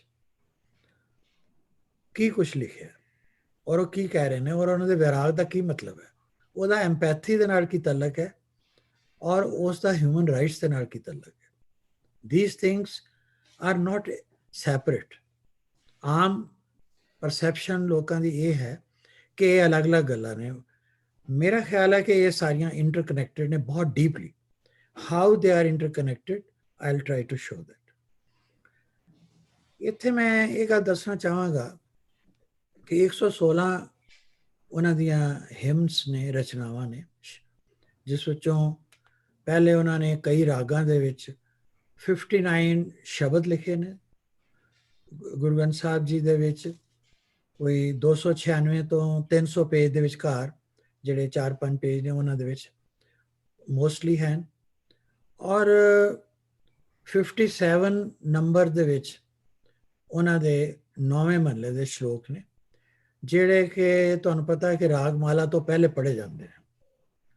ਤਕਰੀਬਨ 1426 ਤੋਂ 1428-29 ਤੱਕ ਕੁਝ ਜਿਹੜੇ ਅਖੀਰਲੇ ਪੇਜ ਨੇ, ਉਹਨਾਂ ਤੇ ਉਹਨਾਂ ਦੇ 57 9ਵੇਂ ਮਹੱਲੇ ਦੇ ਸ਼ਲੋਕ ਨੇ। ਇਹਨਾਂ ਨੂੰ ਥੋੜਾ ਥੋੜਾ ਕਰਕੇ ਮੈਂ ਕਈ ਮਹੀਨਿਆਂ 'ਚ ਪੜ੍ਹਿਆ, ਔਰ ਉਹਨਾਂ 'ਚੋਂ ਕੁਝ ਕਾਮਨ ਪੁਆਇੰਟ ਜਿਹੜੇ ਸਨ ਉਹਨਾਂ ਨੂੰ ਮੈਂ ਇਕੱਠੇ ਕਰਨ ਦੀ ਕੋਸ਼ਿਸ਼ ਕੀਤੀ।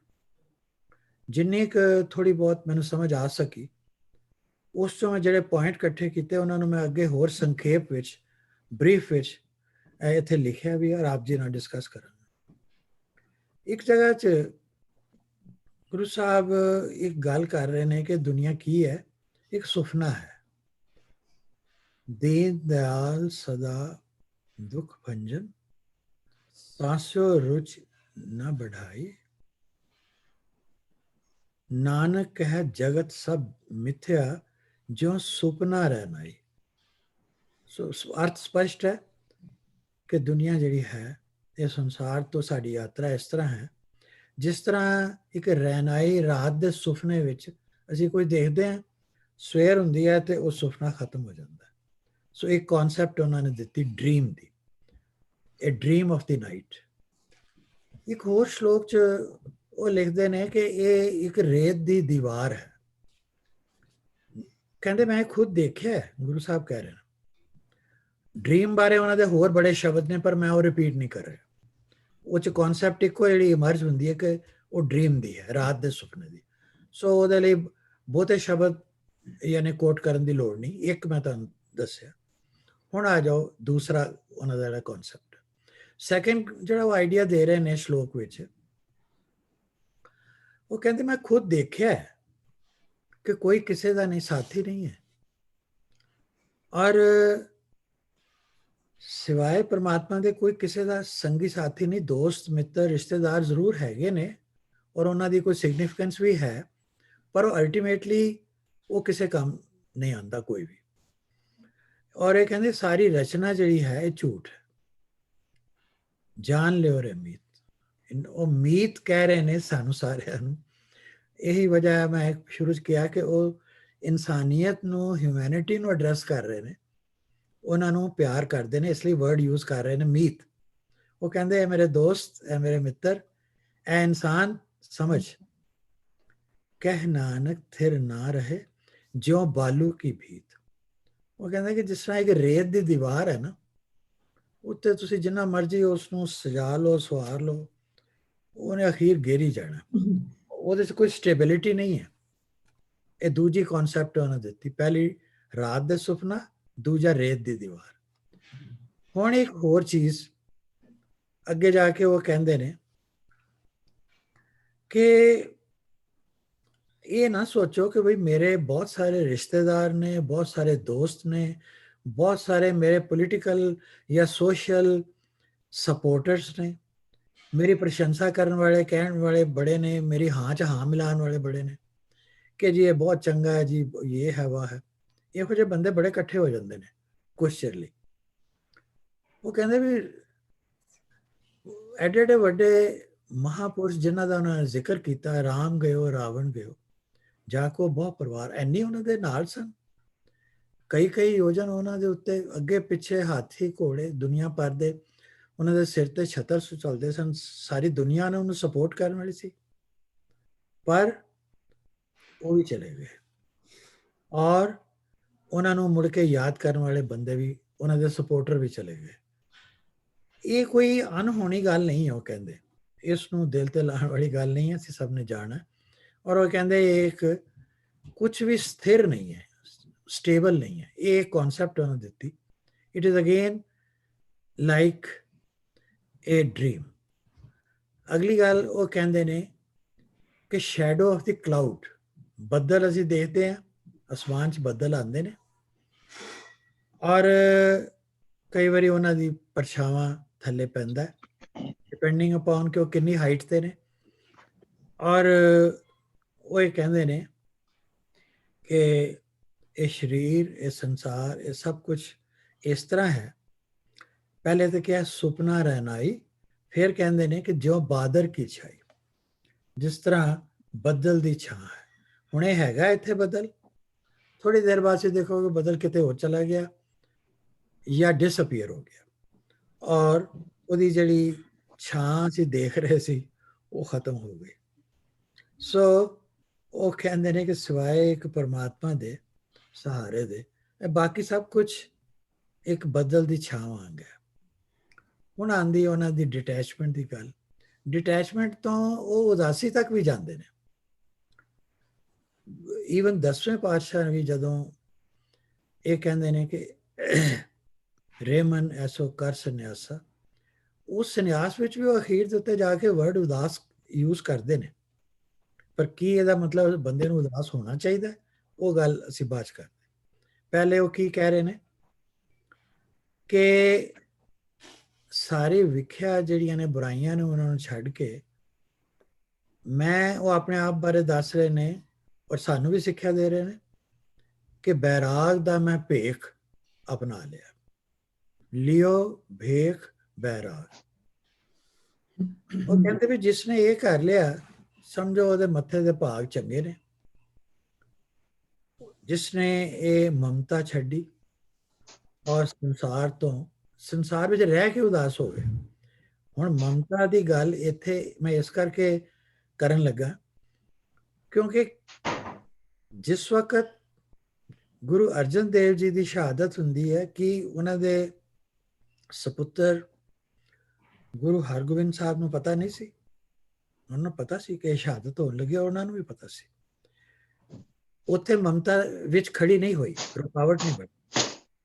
ਜਿਸ ਵਕਤ ਗੁਰੂ ਤੇਗ ਬਹਾਦਰ ਸਾਹਿਬ ਨੂੰ ਉਹਨਾਂ ਦੇ ਸਪੁੱਤਰ ਨੇ ਇਹ ਸਲਾਹ ਦਿੱਤੀ ਕਿ ਤੁਸੀਂ ਆਪਣੀ ਸ਼ਹਾਦਤ ਦਿਓ, ਤੁਹਾਡੇ ਤੋਂ ਵੱਡਾ ਮਹਾਪੁਰਸ਼ ਦੁਨੀਆ ਕੌਣ ਹੋ ਸਕਦਾ ਹੈ? ਕਿ ਉਸ ਵਕਤ ਮਮਤਾ ਨਹੀਂ ਸੀ? ਮਮਤਾ ਸੀ। ਔਰ ਜਿਸ ਵਕਤ ਗੁਰੂ ਸਾਹਿਬ ਗੁਰੂ ਗੋਬਿੰਦ ਸਿੰਘ ਜੀ ਮਹਾਰਾਜ ਨੇ ਆਪਣੇ 4 ਸਾਹਿਬਜ਼ਾਦੇ ਸ਼ਹੀਦ ਕਰਾਏ, ਕਿ ਉਹਨਾਂ ਦੇ ਮਨ 'ਚ ਆਪਣੇ ਬੱਚਿਆਂ ਲਈ ਪਿਆਰ ਨਹੀਂ ਸੀ? ਪਿਆਰ ਸੀ, ਪਰ ਉਹਨਾਂ ਨੇ ਉਸ ਮਮਤਾ ਨੂੰ ਆਪਣੇ ਦਰਮਿਆਨ ਔਰ ਆਪਣੇ ਪੁੱਤਰਾਂ ਦੇ ਦਰਮਿਆਨ ਔਰ ਆਪਣੇ ਫਰਜ਼ਾਂ ਦੇ ਦਰਮਿਆਨ ਖੜੇ ਨਹੀਂ ਹੋਣ ਦਿੱਤਾ। ਇਹੀ ਫਰਕ ਹੈ, ਇਹੀ ਅਰਥ ਹੈ ਬੈਰਾਗ ਔਰ ਉਦਾਸੀ ਦਾ। ਔਰ ਅੱਗੇ ਉਹ ਕਹਿੰਦੇ ਨੇ ਭਇਓ ਉਦਾਸ। ਉਦਾਸੀ ਦਾ ਮਤਲਬ ਇਹ ਨਹੀਂ ਕਿ ਦੁਨੀਆ ਵਿੱਚ ਪਿਆਰ ਔਰ ਹਮਦਰਦੀ ਨਾ ਹੋਵੇ, ਪਰ ਇਹ ਹੈ ਕਿ ਉਹ ਪਿਆਰ ਔਰ ਉਹ ਮਮਤਾ ਤੁਹਾਡੇ ਫਰਜ਼ ਦੇ ਦਰਮਿਆਨ ਨਾ ਆਵੇ। ਔਰ ਇਹੀ ਗੱਲ ਉਹ ਕਹਿੰਦੇ ਨੇ ਕਿ ਜੇ ਕਰ ਸਕਦੇ ਹੋ ਤਾਂ ਇਹ ਇੱਕ ਬ੍ਰਹਮ ਨਿਵਾਸ ਹੈ। ਅਖੀਰ ਦੇ ਉੱਤੇ ਉਸ ਹਿਰਦੇ ਦੇ ਵਿੱਚ ਪਰਮਾਤਮਾ ਆ ਕੇ ਵਸ ਜਾਂਦਾ ਹੈ। ਉਹਦੇ ਵਿੱਚ ਤਿਆਗ ਦੀ ਭਾਵਨਾ ਤੋਂ ਉੱਪਰ ਉੱਠ ਕੇ ਦੂਸਰੇ ਦੇ ਦੁੱਖ ਨੂੰ ਮਹਿਸੂਸ ਕਰਨ ਦੀ ਕੈਪੇਬਿਲਿਟੀ ਆ ਜਾਂਦੀ ਹੈ। ਹੁਣ ਅੱਗੇ ਆਓ, ਇੱਕ ਗੱਲ ਉਹ ਹੋਰ ਕਹਿੰਦੇ ਨੇ ਕਿ ਇਹ ਜਿੰਨੇ ਵੀ ਰਿਸ਼ਤੇ ਨੇ ਇਹ ਜ਼ਰੂਰੀ ਨੇ।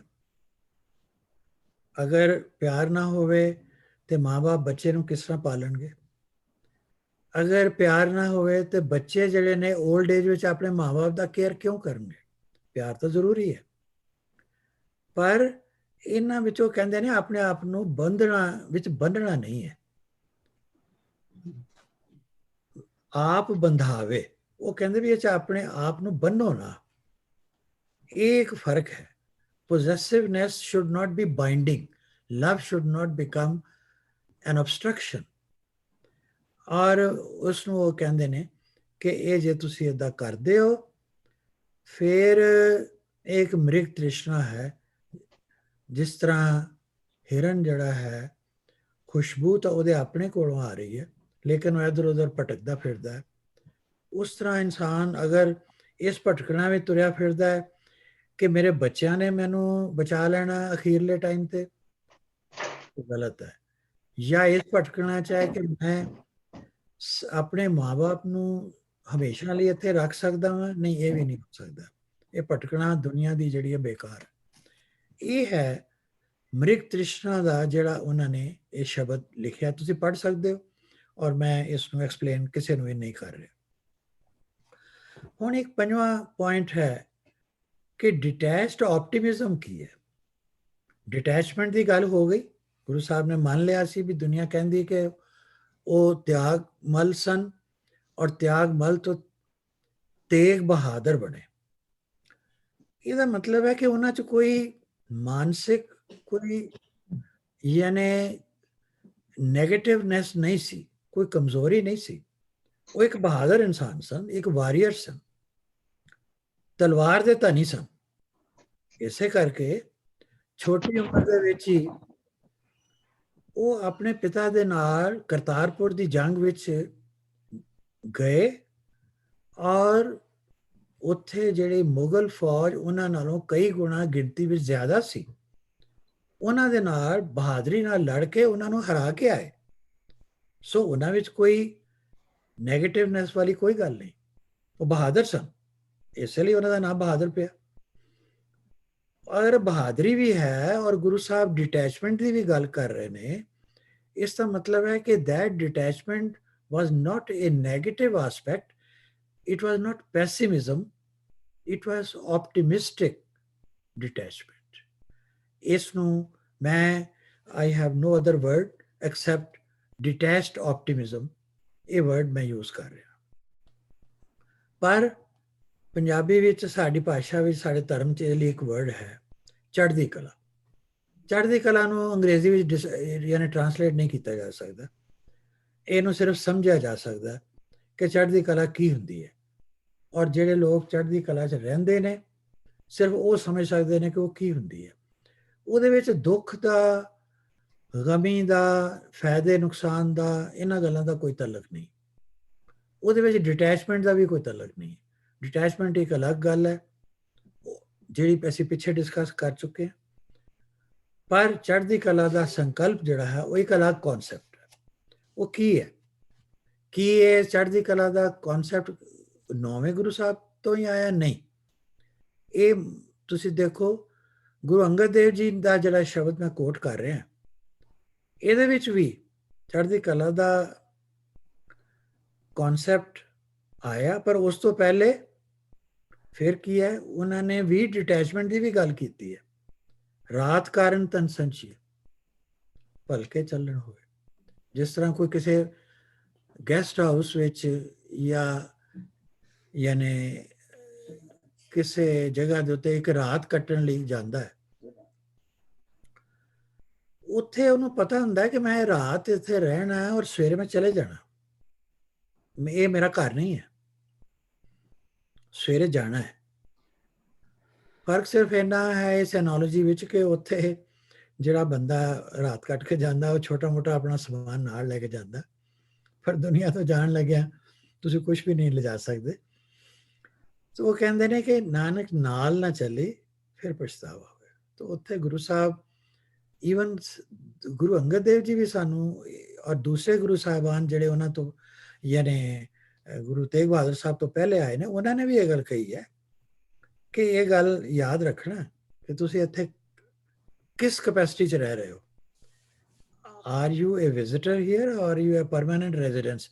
ਤੁਸੀਂ ਇੱਥੇ ਦੇ PR ਨਹੀਂ ਹੋ, ਤੁਸੀਂ ਇੱਥੇ ਕੈਨੇਡੀਅਨ PR ਲੈ ਕੇ ਨਹੀਂ ਆਏ ਜਿੱਦਾਂ ਇੱਥੇ PR ਮਿਲਦੀ ਹੈ। ਇੱਥੇ ਤੁਸੀਂ ਇੱਕ ਵਿਜ਼ਿਟਰ ਹੀ ਹੋ ਔਰ ਇੱਕ ਰਾਤ ਦੇ ਪ੍ਰਾਹੁਣੇ ਹੋ। ਇਕੱਠਾ ਕਰਨਾ ਜੋ ਕਰਨਾ ਕਰ ਲਓ, ਪਰ ਇਹਦੇ ਕਿਸੇ ਕੰਮ ਨਹੀਂ ਹੋਣਾ। ਔਰ ਇਹ ਕਨਸੈਪਟ ਅੱਗੇ ਗੁਰੂ ਨਾਨਕ ਦੇਵ ਜੀ ਤੋਂ ਬਾਅਦ 10 ਗੁਰੂਆਂ ਦੇ ਵਿੱਚ ਅੱਗੇ ਪਰਕੋਲੇਟ ਕਰ ਰਹੀ ਹੈ, ਅੱਗੇ ਤੋਂ ਅੱਗੇ ਚੱਲ ਰਹੀ ਹੈ। ਹੁਣ ਆਓ ਕਿ ਗੁਰੂ ਸਾਹਿਬਾਨ ਦੀ ਜਿਹੜੀ ਚੜ੍ਹਦੀ ਕਲਾ ਦਾ ਸੰਕਲਪ ਹੈ, ਉਹਨਾਂ ਦੀ ਇੱਕ ਉਹ ਬੇਸਿਸ ਆਫ ਫਿਲਾਸਫੀ ਕਿਸ ਤਰ੍ਹਾਂ ਬਣਦਾ। ਗੁਰੂ ਦੀ ਫਿਲਾਸਫੀ ਦਾ ਜਾਂ ਗੁਰਮਤ ਦੀ ਫਿਲਾਸਫੀ ਦਾ ਉਸ ਆਧਾਰ ਕਿਸ ਤਰ੍ਹਾਂ ਹੈ? ਉਹ ਕਹਿੰਦੇ ਨੇ ਕਿ ਪੈ ਕਾਹੂ ਕੋ ਦੇਤਨੇ ਨੈ ਪੈਮਾਨ ਆਨ। ਉਹ ਨਾ ਤੇ ਉਹ ਕਹਿੰਦੇ ਨੇ ਕਿ ਬਈ ਕਿਸੇ ਨੂੰ ਡਰਾਓ ਨਾ ਕਿਸੇ ਤੋਂ ਡਰੋ, ਬਸ ਇਹੀ ਡਿਟੈਚਡ ਆਪਟੀਮਿਜ਼ਮ ਹੈ। ਜੇ ਤੁਹਾਡੇ ਵਿੱਚ ਇਹ ਗੱਲ ਆ ਗਈ ਗੁਰਬਾਣੀ ਦੇ ਅਨੁਸਾਰ, ਤਾਂ ਫਿਰ ਨਾ ਕੋਈ ਦੁੱਖ ਹੈ ਨਾ ਸੁੱਖ ਹੈ। ਜੇ ਕਿਸੇ ਨੇ ਤੁਹਾਡਾ ਨੁਕਸਾਨ ਕਰਤਾ ਤਦ ਵੀ ਕੋਈ ਗੱਲ ਨਹੀਂ, ਜੇ ਇੱਜ਼ਤ ਦਿੱਤੀ ਹੈ ਤਾਂ ਠੀਕ ਹੈ, ਅੱਛੀ ਗੱਲ ਹੈ, ਨਹੀਂ ਇੱਜ਼ਤ ਦਿੱਤੀ ਤਦ ਵੀ ਕੋਈ ਗੱਲ ਨਹੀਂ। ਮਾਨ ਔਰ ਅਪਮਾਨ ਉਹਨਾਂ ਨੇ ਕਿਹਾ ਬਰਾਬਰ ਹੀ ਹੈ, ਕੋਈ ਫਰਕ ਨਹੀਂ ਪੈਣਾ। ਨਾ ਅਪਮਾਨ ਕਰਨ ਵਾਲੇ ਨੇ ਇੱਥੇ ਰਹਿਣਾ ਹੈ, ਨਾ ਮਾਨ ਦੇਣ ਵਾਲੇ ਨੇ ਇੱਥੇ ਰਹਿਣਾ, ਔਰ ਕੁਝ ਚਿਰ ਬਾਅਦ ਦੋਨਾਂ ਦੀ ਹਸਤੀ ਖਤਮ ਹੋ ਜਾਣੀ ਹੈ। ਦੋਨਾਂ ਨੂੰ ਦੁਨੀਆ ਨੇ ਭੁੱਲ ਜਾਣਾ, ਕਿਸੇ ਨੇ ਨਾਂ ਵੀ ਨਹੀਂ ਲੈਣਾ ਮੁੜ ਕੇ। ਸਿਰਫ ਇਹ ਹੈ ਕਿ ਮਾੜੇ ਬੰਦੇ ਨੂੰ, ਔਰੰਗਜ਼ੇਬ ਵਰਗੇ ਨੂੰ, ਉਹ ਹਸਰ, ਉਸ ਦਾ ਹਸ਼ਰ ਹੋਏਗਾ ਕਿ ਅੱਜ ਉਹਦੀ ਜਿੱਥੇ ਉਸ ਨੂੰ ਦਫਨਾਇਆ ਗਿਆ ਹੈ, ਉਸ ਦੀ ਕਬਰ ਹੈ, ਉਸ ਦੇ ਉੱਤੇ ਦੀਵਾ ਜਗਾਉਣ ਵਾਲਾ ਬੰਦਾ ਵੀ ਨਹੀਂ ਹੈ। ਤੇ ਜੇ ਕੋਈ ਸਵੇਰੇ ਆਪਣਾ ਸ਼ਾਮ ਉੱਥੇ ਜਾ ਕੇ ਦੀਵਾ ਜਗਾਉਣਾ ਚਾਹੁੰਦਾ ਹੈ, ਤੇ ਉਸ ਕੋਲ ਇੰਨੇ ਪੈਸੇ ਨਹੀਂ ਹੈਗੇ ਕਿ ਉਹ ਆਪਣੇ ਪੱਲਿਓਂ ਤੇਲ ਪਾ ਕੇ ਉੱਥੇ ਦੀਵਾ, ਔਰੰਗਜ਼ੇਬ ਬਾਦਸ਼ਾਹ ਸ਼ਹਿਨਸ਼ਾਹ ਦੇ ਕਬਰ ਦੇ ਉੱਤੇ ਦੀਵਾ ਜਗਾ ਸਕੇ। ਉਹ ਵੀ ਲੋਕਾਂ ਕੋਲੋਂ ਪੈਸੇ ਮੰਗਦਾ ਹੈ। ਆਏ ਗਏ ਜਿਹੜੇ ਉੱਥੇ ਵਿਜ਼ਟਰਸ ਨੇ ਉਹਨਾਂ ਨੂੰ ਕਹਿੰਦਾ ਹੈ ਕਿ ਜੀ ਇੱਥੇ ਪੈਸੇ ਦੇ ਜਾਓ, ਮੈਂ ਇਸ ਦੀਵੇ ਦੇ ਵਿੱਚ ਤੇਲ ਪਾ ਕੇ ਤੇ ਇਸ ਬਾਦਸ਼ਾਹ ਸਲਾਮਤ ਜਿਹੜੇ ਸਨ, ਜਿਹੜੇ ਜ਼ੁਲਮ ਕਰਦੇ ਸੀ ਦੁਨੀਆ ਤੇ, ਉਹਨਾਂ ਦੀ ਕਬਰ ਉੱਤੇ ਦੀਵਾ ਜਗਾਉਣ ਵਾਸਤੇ ਕੁਝ ਪੈਸੇ ਦੇ ਜਾਓ। ਇਹ ਹੈ ਇਸ ਦੁਨੀਆ ਦਾ ਹਸ਼ਰ। ਇਹ ਮਾਨ ਕੀ ਹੈ ਔਰ ਅਪਮਾਨ ਕੀ ਹੈ, ਇਹ ਦੁੱਖ ਕੀ ਔਰ ਸੁੱਖ ਕੀ, ਫਾਇਦੇ ਕੀ ਔਰ ਨੁਕਸਾਨ ਕੀ, ਇਹਨਾਂ ਗੱਲਾਂ ਤੋਂ ਪਰੇ ਹਟਣਾ ਜਿਹੜਾ ਹੈ, ਇਹਨਾਂ ਤੋਂ ਉੱਪਰ ਉੱਠਣਾ ਜਿਹੜਾ ਹੈ, ਇਹੀ ਨੌਵੇਂ ਪਾਤਸ਼ਾਹ ਦੀ ਸਿੱਖਿਆ ਹੈ, ਬਲਕਿ ਸਾਰੇ ਗੁਰੂਆਂ ਦੀ ਸਿੱਖਿਆ ਹੈ। ਔਰ ਇਹੀ ਡਿਟੈਚਡ ਆਪਟੀਮਿਜ਼ਮ ਹੈ। ਇਹ ਵਰਡ ਮੈਂ ਕਿਤੇ ਪੜ੍ਹਿਆ ਨਹੀਂ ਹੈ, ਮੈਂ ਖੁਦ ਹੀ ਕੋਇਨ ਕੀਤਾ ਹੈ। ਹੋ ਸਕਦਾ ਹੈ ਕਿ ਇਸ ਵਿੱਚ ਕੋਈ ਕਮੀ ਪੇਸ਼ੀ ਹੋਵੇ, ਤੁਸੀਂ ਮੈਨੂੰ ਦੱਸ ਸਕਦੇ ਹੋ, ਪਰ ਮੈਨੂੰ ਲੱਗਦਾ ਇਸ ਤੋਂ ਬੈਟਰ ਵਰਡ ਮੈਨੂੰ ਚੜ੍ਹਦੀ ਕਲਾ ਵਾਸਤੇ ਕੋਈ ਹੋਰ ਸੁਝਿਆ ਨਹੀਂ। ਤੋ ਜੇ ਉਹ ਕਹਿੰਦੇ ਨਾ ਮੈਂ ਕਿਸੇ ਤੋਂ ਡਰਦਾ ਹਾਂ, ਨਾ ਮੈਂ ਕਿਸੇ ਨੂੰ ਡਰਾਨਾ ਹਾਂ, ਜੋ ਮੇਰਾ ਫਰਜ਼ ਆ ਮੈਂ ਕਰ ਰਿਹਾ, ਜੋ ਹੁੰਦਾ ਹੈ ਉਹ ਮੈਨੂੰ ਪ੍ਰਵਾਨ ਹੈ, ਉਹ ਪਰਮਾਤਮਾ ਦਾ ਹੁਕਮ ਹੈ, ਮੈਂ ਉਸ ਨੂੰ ਪ੍ਰਵਾਨ ਕਰਦਾ। ਔਰ ਸਾਰਾ ਜਿਹੜਾ ਗਿਆਨ ਹੈ ਉਹ ਗੁਰੂ ਸਾਹਿਬ ਕਹਿੰਦੇ, ਸਾਡੇ ਵਰਗੇ ਲੋਕਾਂ ਨੂੰ, ਦੁਨੀਆ ਨੂੰ ਇਹ ਕਹਿੰਦੇ ਸਾਰਾ ਗਿਆਨ ਇੱਥੋਂ ਸ਼ੁਰੂ ਹੋਣਾ। ਹੁਣ ਆ ਜਾਂਦੀ ਗੱਲ ਫੇਰ ਉਹੀ ਕਿ ਕੁਰਬਾਨੀ ਕੋਈ ਕਿਸ ਤਰ੍ਹਾਂ ਦੇ ਸਕਦਾ ਹੈ, ਕਿਸੇ ਦੇ ਮਨ ਵਿੱਚ ਦੂਜੇ ਲਈ ਦਰਦ, ਪਿਆਰ, ਹਮਦਰਦੀ ਕਿਉਂ ਪੈਦਾ ਹੁੰਦੀ ਹੈ, ਬੇਸ਼ੱਕ ਉਹਦੇ ਨਾਲ ਰਿਲੇਟਡ ਨਹੀਂ ਹੈ। ਇਹਦਾ ਓਰੀਜਨ ਕੀ ਹੈ? ਉਹ ਆਪਣੇ ਬਾਰੇ ਥੋੜੀ ਜਿਹੀ ਗੱਲ ਕਰਕੇ, ਅਸਲ ਦੇ ਵਿੱਚ ਆਪਣੇ ਬਾਰੇ ਨਹੀਂ ਉਹ ਕਹਿ ਰਹੇ, ਕਹਿ ਤੇ ਉਹ ਸਾਡੇ ਵਾਸਤੇ ਹੀ ਰਹੇ ਨੇ, ਦੁਨੀਆ ਦੇ ਲੋਕਾਂ ਲਈ, ਪਰ ਉਹ ਇੱਕ ਤਰੀਕਾ ਹੈ ਗੱਲ ਕਰਨ ਦਾ। ਉਹ ਕਹਿ ਰਹੇ ਨੇ ਕਿ ਬਲ ਛੁੱਟ ਕੇ ਉਹ ਬੰਧਨ ਪਰੇ ਕਛੂ ਨਾ ਹੋ ਤੋ ਪਾਏ। ਪਹਿਲੇ ਤਾਂ ਆਪਣੇ ਬਾਰੇ ਕਹਿੰਦੇ ਨੇ ਕਿ ਮੇਰੀ ਜਿਹੜੀ ਤਾਕਤ ਹੈ ਉਹ ਖਤਮ ਹੋ ਗਈ ਹੈ। ਹਾਲਾਂਕਿ ਉਹਨਾਂ ਦੀ ਆਪਣੀ ਤਾਕਤ ਨਹੀਂ ਖਤਮ ਹੋਈ, ਉਹ ਸਾਡੀ ਜਿਹੜੀ ਤਾਕਤ ਹੈ ਉਹ ਖਤਮ ਹੋਈ ਹੈ, ਕਿਉਂਕਿ ਸਾਡੇ ਕੰਮ ਜਿਹੜੇ ਦੁਨੀਆ ਦੇ ਲੋਕਾਂ ਦੇ ਜਿਹੜੇ ਨੇ, ਉਹ ਸੰਸਾਰਿਕ ਬੁਰਾਈਆਂ ਦੇ ਵਿੱਚ ਪੈਣ ਕਰਕੇ, ਲਾਲਚ ਵਿੱਚ ਪੈਣ ਕਰਕੇ, ਮੋਹ 'ਚ ਪੈਣ ਕਰਕੇ, ਸਾਡੇ ਜਿਹੜੇ ਤਾਕਤ ਦਾ ਜਿਹੜਾ ਸੋਰਸ ਹੈ, ਸੋਰਸ ਆਫ ਸਟਰੈਂਥ ਹੈ, ਉਹ ਖਤਮ ਹੋ ਚੁੱਕਾ ਹੈ। ਇਹ ਉਹਦੀ ਗੱਲ ਕਰ ਰਹੇ ਨੇ। ਔਰ ਅਸੀਂ ਬੌਂਡੇਜ ਵਿੱਚ, ਬੰਧਨ। ਔਰ ਉਹ ਕਹਿੰਦੇ ਮੈਨੂੰ ਸਮਝ ਨਹੀਂ ਆਉਂਦੀ ਕਿ ਸਾਡੇ ਦੁਨੀਆ ਦੇ ਲੋਕਾਂ ਦੇ ਵਿੱਚ ਜਿਨ੍ਹਾਂ 'ਚ ਇੰਨੀਆਂ ਬੁਰਾਈਆਂ ਨੇ, ਇੰਨੇ ਬੰਧਨ ਨੇ, ਉਹਨਾਂ ਦਾ ਕੀ ਉਪਾਅ ਹੋਏ। ਉਸ ਵੇਲੇ ਫਿਰ ਉਹ ਅੱਗੇ ਇੱਥੇ ਉਹ ਸਪਿਰਿਚੁਅਲ ਐਮਪੈਥੀ ਦੀ ਗੱਲ ਸ਼ੁਰੂ ਹੁੰਦੀ ਹੈ, ਜਿਸ ਦਾ ਮੈਂ ਸ਼ੁਰੂ ਜ਼ਿਕਰ ਕੀਤਾ ਸੀ। ਉਹ ਕਹਿੰਦੇ ਨੇ ਕਹਿ ਨਾਨਕ ਅਬ ਓਟ ਹਰ ਗੱਜ ਹੋਏ ਸਹਾਇ। ਉਹ ਕਹਿੰਦੇ ਵੀ ਇਹ ਸਾਰੀ ਜਿਹੜੇ ਤੁਹਾਡੇ ਬਲ, ਬੰਧਨ, ਜੋ ਕੁਝ ਵੀ ਹੈ, ਘਟੇ ਹੋਏ ਬਲ ਜਾਂ ਤੁਹਾਡੀ ਕਮਜ਼ੋਰੀ ਜਾਂ ਜਿਹੜੇ ਬੰਧਨ, ਇਹਨਾਂ ਤੋਂ ਬਚਣ ਦਾ ਇੱਕੋ ਇੱਕ ਤਰੀਕਾ ਹੈ ਕਿ ਪਰਮਾਤਮਾ ਦੀ ਓਟ, ਗੁਰੂ ਦੀ ਓਟ, ਉਸ ਦੀ ਸਿੱਖਿਆ ਦੀ ਓਟ ਲਈ ਜਾਵੇ। ਉਹੀ ਸਹਾਇਤਾ ਕਰ ਸਕਦਾ ਹੈ। ਉਸ ਨੂੰ ਜਦੋਂ ਇਨਵੋਕ ਕਰਦੇ ਨੇ, ਉਸ ਦੀ ਜਿਹੜੀ ਹੈਲਪ ਹੈ, the Guru invokes his grace and his blessings from God.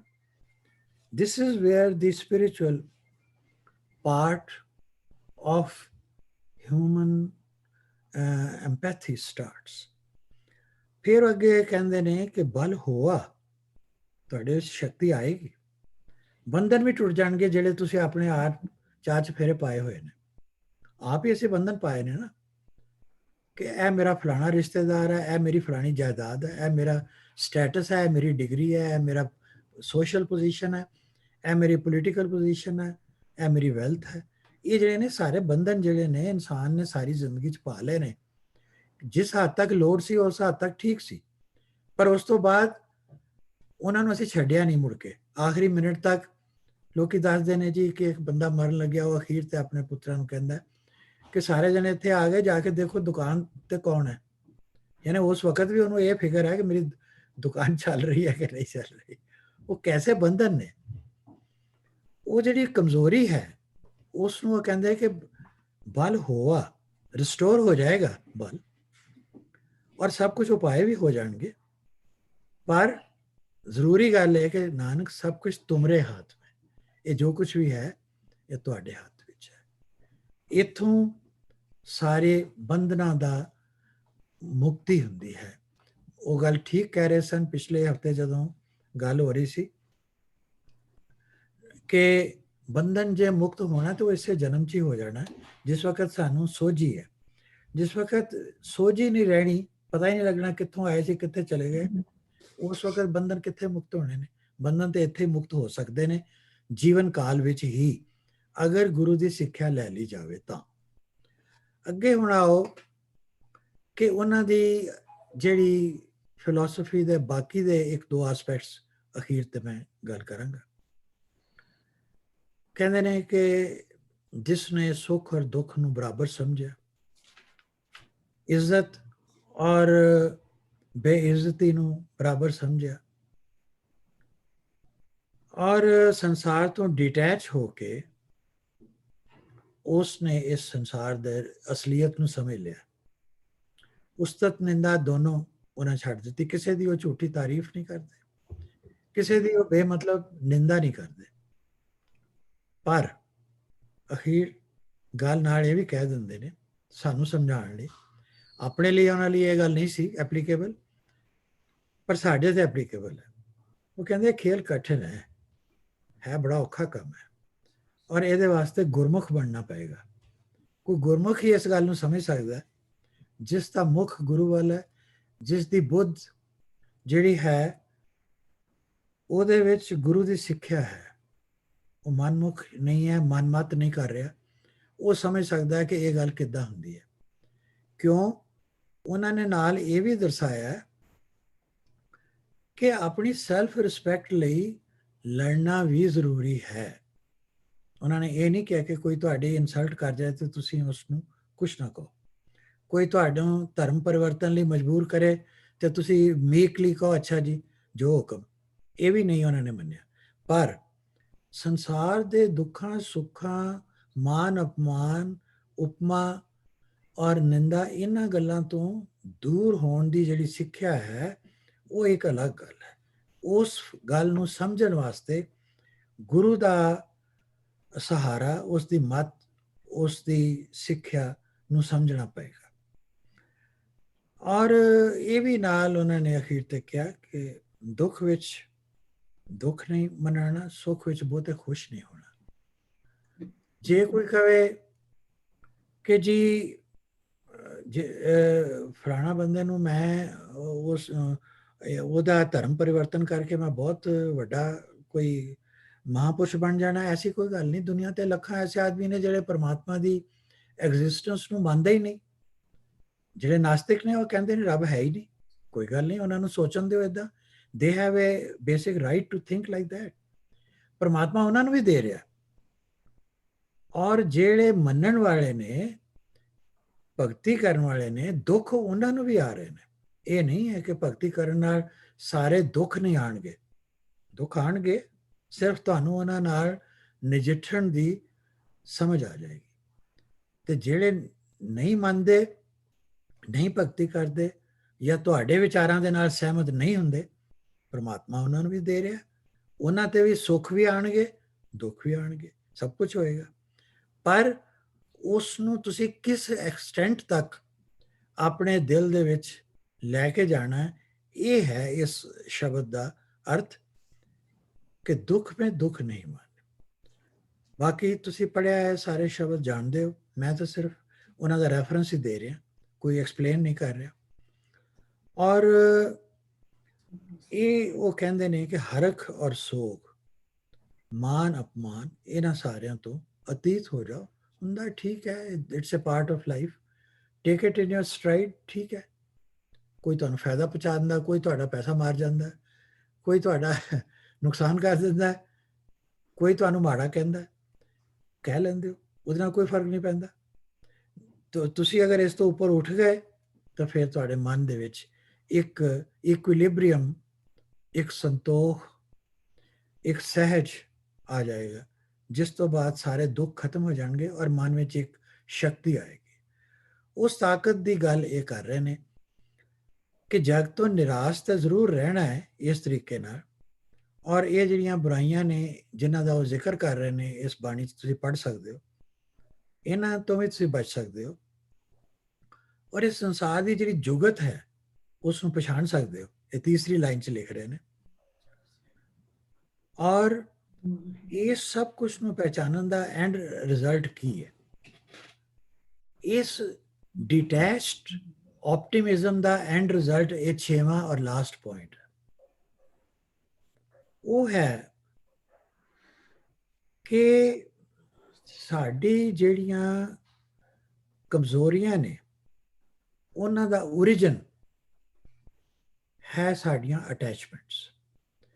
ਹੁਣ ਇਹ ਜਵਾਬ ਇਸ ਗੱਲ ਦਾ ਦਿੱਤਾ ਜਾ ਰਿਹਾ ਕਿ ਡਿਟੈਚਮੈਂਟ ਜ਼ਰੂਰੀ ਕਿਉਂ ਹੈ। ਅਗਰ ਡਿਟੈਚਮੈਂਟ ਨਾ ਹੋਏਗੀ ਤਾਂ ਨੈਚੁਰਲੀ ਸਾਡੀ ਅਟੈਚਮੈਂਟ ਹੋਏਗੀ ਦੁਨਿਆਵੀ ਚੀਜ਼ਾਂ ਨਾਲ। ਤੇ ਜੇ ਦੁਨੀਆ ਨਾਲ ਥੋੜੀ ਜਿਹੀ ਡਿਟੈਚਮੈਂਟ ਹੈ ਤਾਂ ਫਿਰ ਪਰਮਾਤਮਾ ਦੇ ਨਾਲ ਅਟੈਚਮੈਂਟ ਜ਼ਰੂਰ ਹੋ ਸਕਦੀ ਹੈ, ਕਿਉਂਕਿ ਦੋਨੋਂ ਚੀਜ਼ਾਂ ਇਕੱਠੀਆਂ ਨਹੀਂ ਹੋ ਸਕਦੀਆਂ।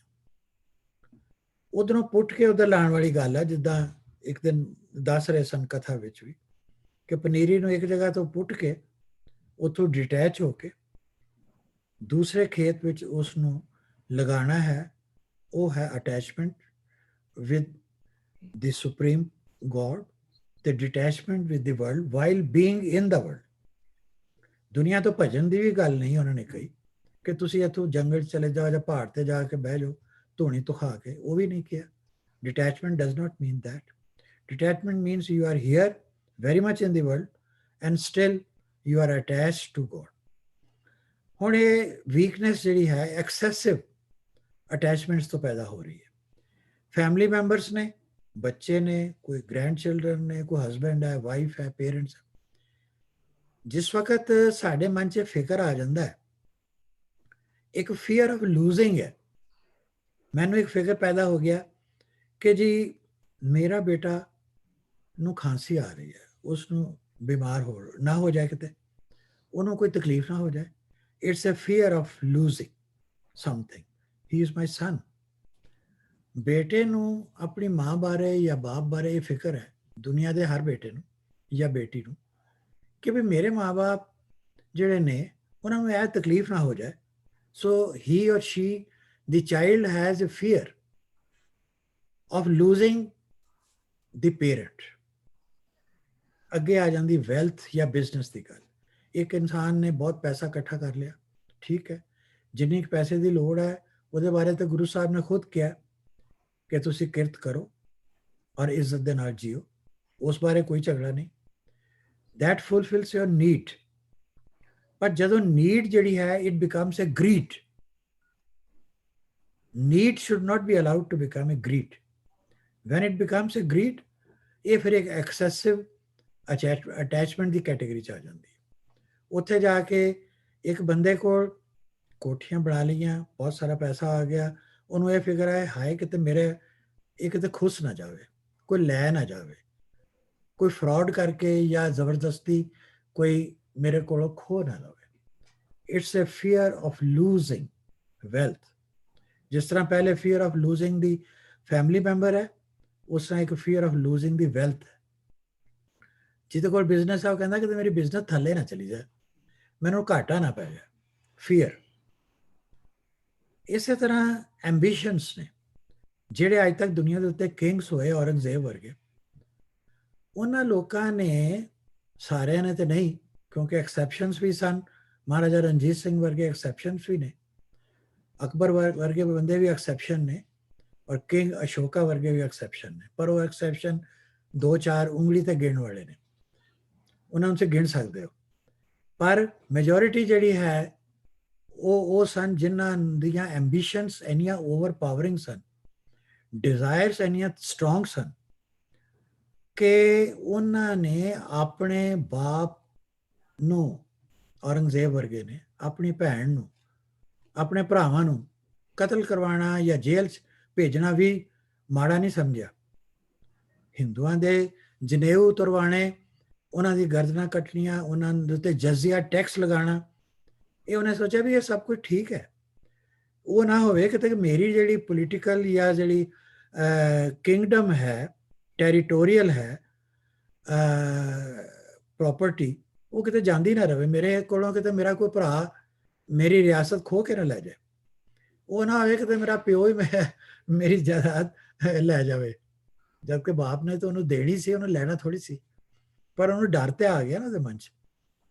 ਔਰੰਗਜ਼ੇਬ ਦੇ ਮਨ 'ਚ ਆਪਣੇ ਬਾਪ ਦਾ ਵੀ ਡਰ ਸੀ, ਉਹਦੇ ਮਨ 'ਚ ਆਪਣੇ ਭਰਾਵਾਂ ਦਾ ਵੀ ਡਰ ਸੀ ਕਿ ਭਰਾ ਹੀ ਨਾ ਕੁਝ ਖੋਹ ਲੈਣ। ਉਹਨਾਂ ਨੂੰ ਕਤਲ ਕਰਵਾਉਣਾ ਉਹਨੇ ਜ਼ਰੂਰੀ ਸਮਝਿਆ।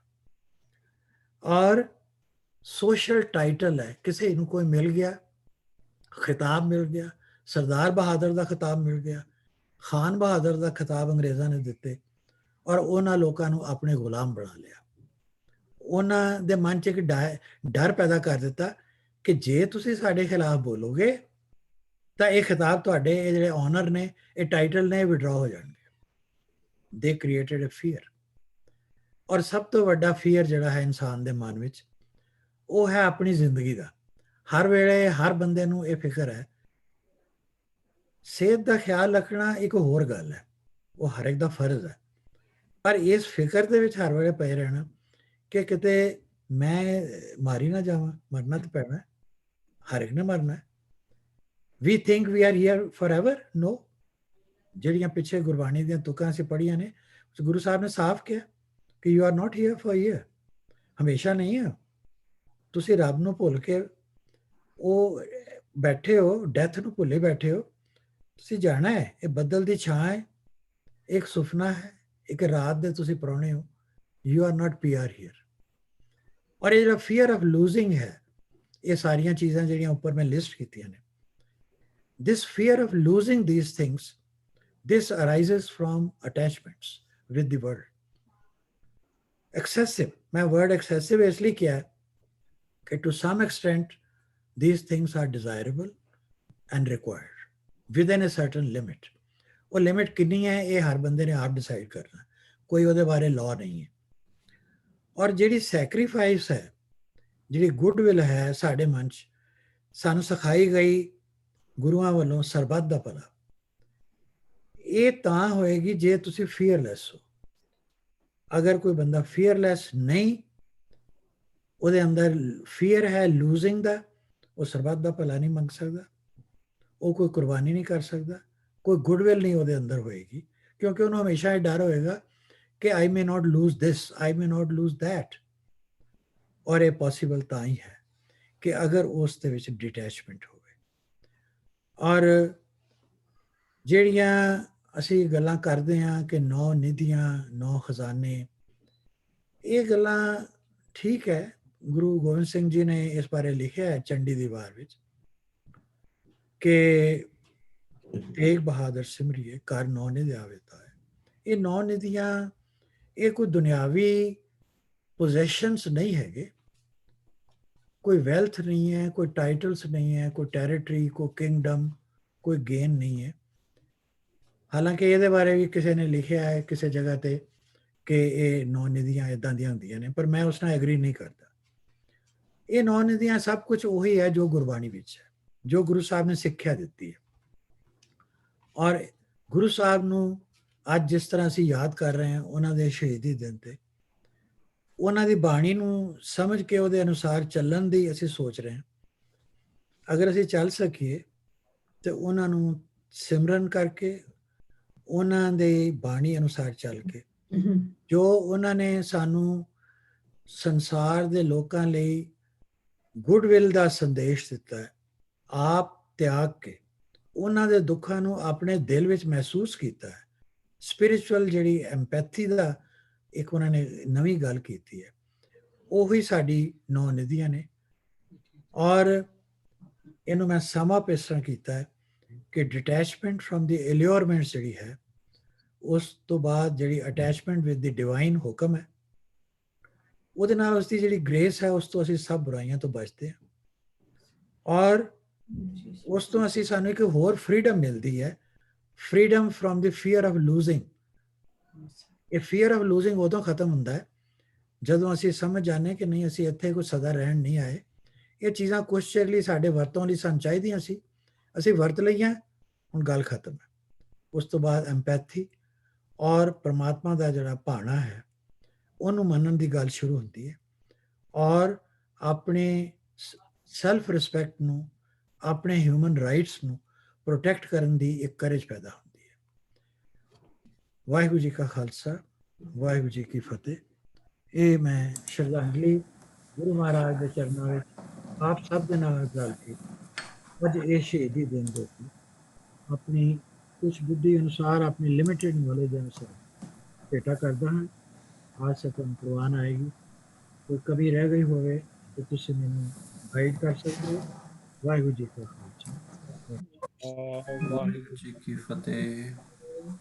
ਬਹੁਤ ਬਹੁਤ ਧੰਨਵਾਦ ਡਾਕਟਰ ਸਾਹਿਬ। ਤੁਸੀਂ ਗੁਰੂ ਸਾਹਿਬ ਦੇ ਜੀਵਨ, ਉਹਨਾਂ ਦਾ ਜੀਵਨ ਫਲਸਫਾ, ਗੁਰਬਾਣੀ, ਸਿਧਾਂਤ, ਉਸ ਵੇਲੇ ਦੇ ਸਮਾਜ ਦੇ ਵਿੱਚ ਜੋ ਕੁਝ ਕਰੂਤੀਆਂ ਸੀਗੀਆਂ ਜਾਂ ਜਿਸ ਤਰ੍ਹਾਂ ਜੀਵਨ ਜੀਉਣਾ ਚਾਹੀਦਾ ਸੀਗਾ, ਜੀਵਨ ਜਾਂਚ ਹੋਣੀ ਚਾਹੀਦੀ ਸੀਗੀ, ਉਹ ਸਾਰੇ ਨੂੰ ਬਹੁਤ ਹੀ ਵਧੀਆ ਸੰਖੇਪ ਵਿੱਚ ਸਮਝਾਉਣ ਦਾ ਯਤਨ ਕੀਤਾ। ਆਪ ਜੀ ਦਾ ਬਹੁਤ ਬਹੁਤ ਧੰਨਵਾਦ ਜੀ। ਮੇਰੀ ਬੇਨਤੀ ਹੈ ਸੰਗਤ ਦੇ ਵਿੱਚੋਂ ਡਾਕਟਰ ਸਾਹਿਬ ਦੇ ਲਈ ਆਪਣੇ ਕੋਈ ਕਮੈਂਟਸ ਦੇਣੇ ਚਾਹੁੰਦੇ ਨੇ ਜਾਂ ਕੁਝ ਆਪਣੇ ਵਿਚਾਰ ਦੇਣੇ ਚਾਹੁੰਦੇ ਨੇ ਜੀ, ਪਲੀਜ਼। जी मैं डॉक्टर काला सिंह शुरू कर देवां जी। जी जी बिल्कुल जी। हाँ जी doctor Sodhi ji, it is a excellent presentation. I learnt a lot today. ਤੇ ਮੇਰੀ ਇੱਕ ਰਿਕੁਐਸਟ ਹੈ ਸਿਰਫ ਕਿ ਜੇ ਇਹਨਾਂ ਦੀ ਜਿਹੜੀ ਪ੍ਰੈਜੈਂਟੇਸ਼ਨ ਹੈ ਇਹਨੂੰ ਜਲਦੀ ਹੀ ਪਾ ਦਿੱਤਾ ਜਾਵੇ, because I need to sit down again.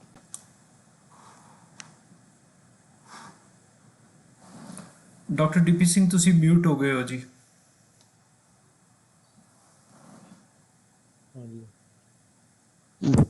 Doctor ਸਾਹਿਬ ਦਾ ਅੱਜ ਦਾ ਲੈਕਚਰ ਬਹੁਤ ਹੀ ਜਾਣਕਾਰੀ ਭਰਪੂਰ ਸੀ ਔਰ ਬਹੁਤ ਹੀ ਅੱਛੇ ਢੰਗ ਦੇ ਨਾਲ ਉਹਨਾਂ ਨੇ ਜੋ ਵੀ ਵਿਚਾਰ ਪੇਸ਼ ਕੀਤੇ ਬਹੁਤ ਹੀ ਪਸੰਦ ਆਏ ਔਰ ਜਿਸ ਤੋਂ ਸਾਨੂੰ ਬੜੀ ਸੇਧ ਮਿਲਦੀ ਹੈ ਔਰ ਉਹਨਾਂ ਦਾ ਬਹੁਤ ਬਹੁਤ ਧੰਨਵਾਦ ਇਸ ਬਹੁਤ ਪਿਆਰੇ ਲੈਕਚਰ ਦੇ ਲਈ।